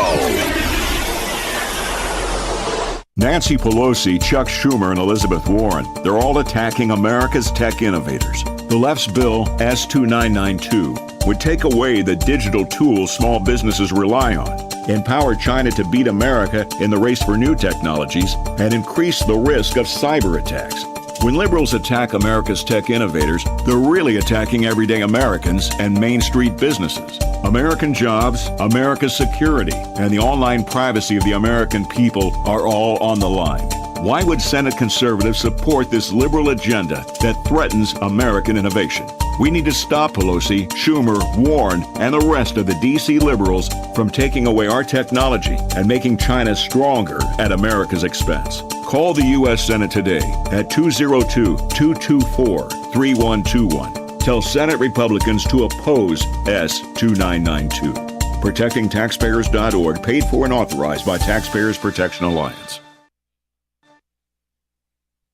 I'm meteorologist Steve Hamilton with your Pecos Valley weather. It looks like all that monsoon moist air will stay off to our west. For now, we'll be in the low to mid 90s on our afternoon high today, and we should get plenty of sunshine, maybe a little bit breezy in the afternoon. A few clouds overnight and upper 60s, and then sunshine coming up for most of Thursday, but an isolated late day shower or thunderstorm will be possible, and we're looking at mid 90s. That's your latest forecast. I'm meteorologist Steve Hamilton. It's time for the Chavez County Sports Report. Well, it was one heck of a ride for the NMMI Colts in Class 3A baseball. As well, with all the flurry of activity, you may have forgotten, the Colts are the state champions for Class 3A. And the all-state selections for that classifications come out, as you might expect. NMMI is well represented, starting with the coach. Charlie Ward, in his final year, was selected as Coach of the Year. How about Louis A. Patron, a senior for the Colts? He was selected as Player of the Year for Class 3A, first-team pitcher, and a first-team outfielder. Wow, that's terrific. How about Miguel Rivera Jr.? He was a second-team outfield selection. Tegan Maloney, only a freshman, second-team outfield. And Jose Barcelo, a senior, he was picked second-team at catcher. The Sports Report brought to you by DSI. Call DSI for all your office technology needs. I'm Eric Butler at Roswell's Talk FM 106.5. With the Wall Street Business Report, I'm Rich Thomason.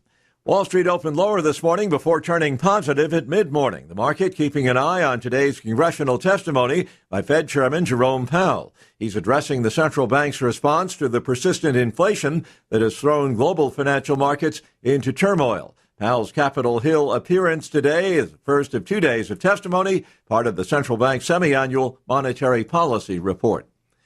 The British inflation rate hit 9.1% in May, a new 40-year high, up slightly from the previous month. Inflation in the UK hit 9% in April, which was itself a record high. President Biden calling on Congress to suspend the federal gasoline and diesel tax for 3 months, at issue the 18-cent a gallon tax on gasoline and the 24-cent a gallon federal levy on diesel fuel. For the Wall Street Business Report, I'm Rich Thomason. This lot is hot. The summer of savings is on all month long at Roswell Nissan, with scorching savings on a fresh lineup of amazing vehicles, like a 2018 Nissan Altima for just $319 a month, a 2015 GMC Terrain for just $269 a month, or a 2016 Jeep Cherokee for just $209 a month. Zero down, no payments till August, and top dollar for your trade. And bring in your mailer for the chance to play Lucky Lotto and win cash. The summer of savings on now at Roswell Nissan, 2111 West 2nd, or shop online 24/7 at roswellnissan.com. There's nothing like the rich look and luxurious feel of real leather. Glenn's Furniture has a special inventory of high-quality leather furniture in dozens of beautiful colors. Power reclining sofas, love seats, and recliners in a variety of styles, all covered in soft, durable leather that would look fabulous in your home. Visit Glenn's Furniture at the corner of Union and Alameda and upgrade to leather today. Glenn's, making homes beautiful since 1953.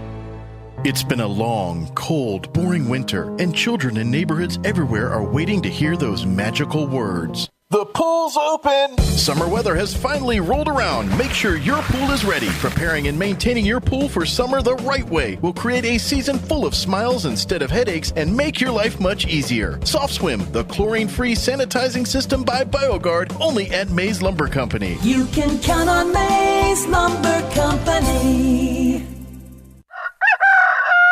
Good morning. Start your day with breakfast from the Valley Cafe. Try the Breckwich, full or half, with sausage, crispy bacon, fluffy eggs, pepper jack cheese, and maple Dijon spread, all served on a toasted sourdough. Or their breakfast burritos with your choice of sausage, bacon, or both, perfect to grab and go. You aren't dreaming. The Valley Cafe, open 7 a.m. The Orange Building across from Church on the Move, 801 Brasher in Roswell.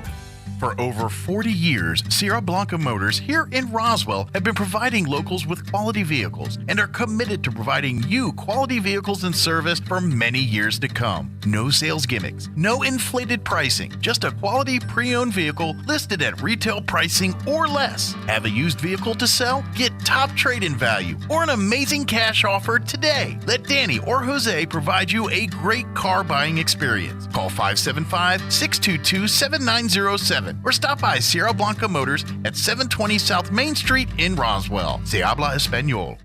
Here's a Mornings with Mike Winters fun fact. The first toilet being flushed in a motion picture was in the movie Psycho. Mike thought it was Gone with the Wind. Here's Mike Winters. And good morning. Closing in on 10 o'clock. That's about going to do it for us for today's show.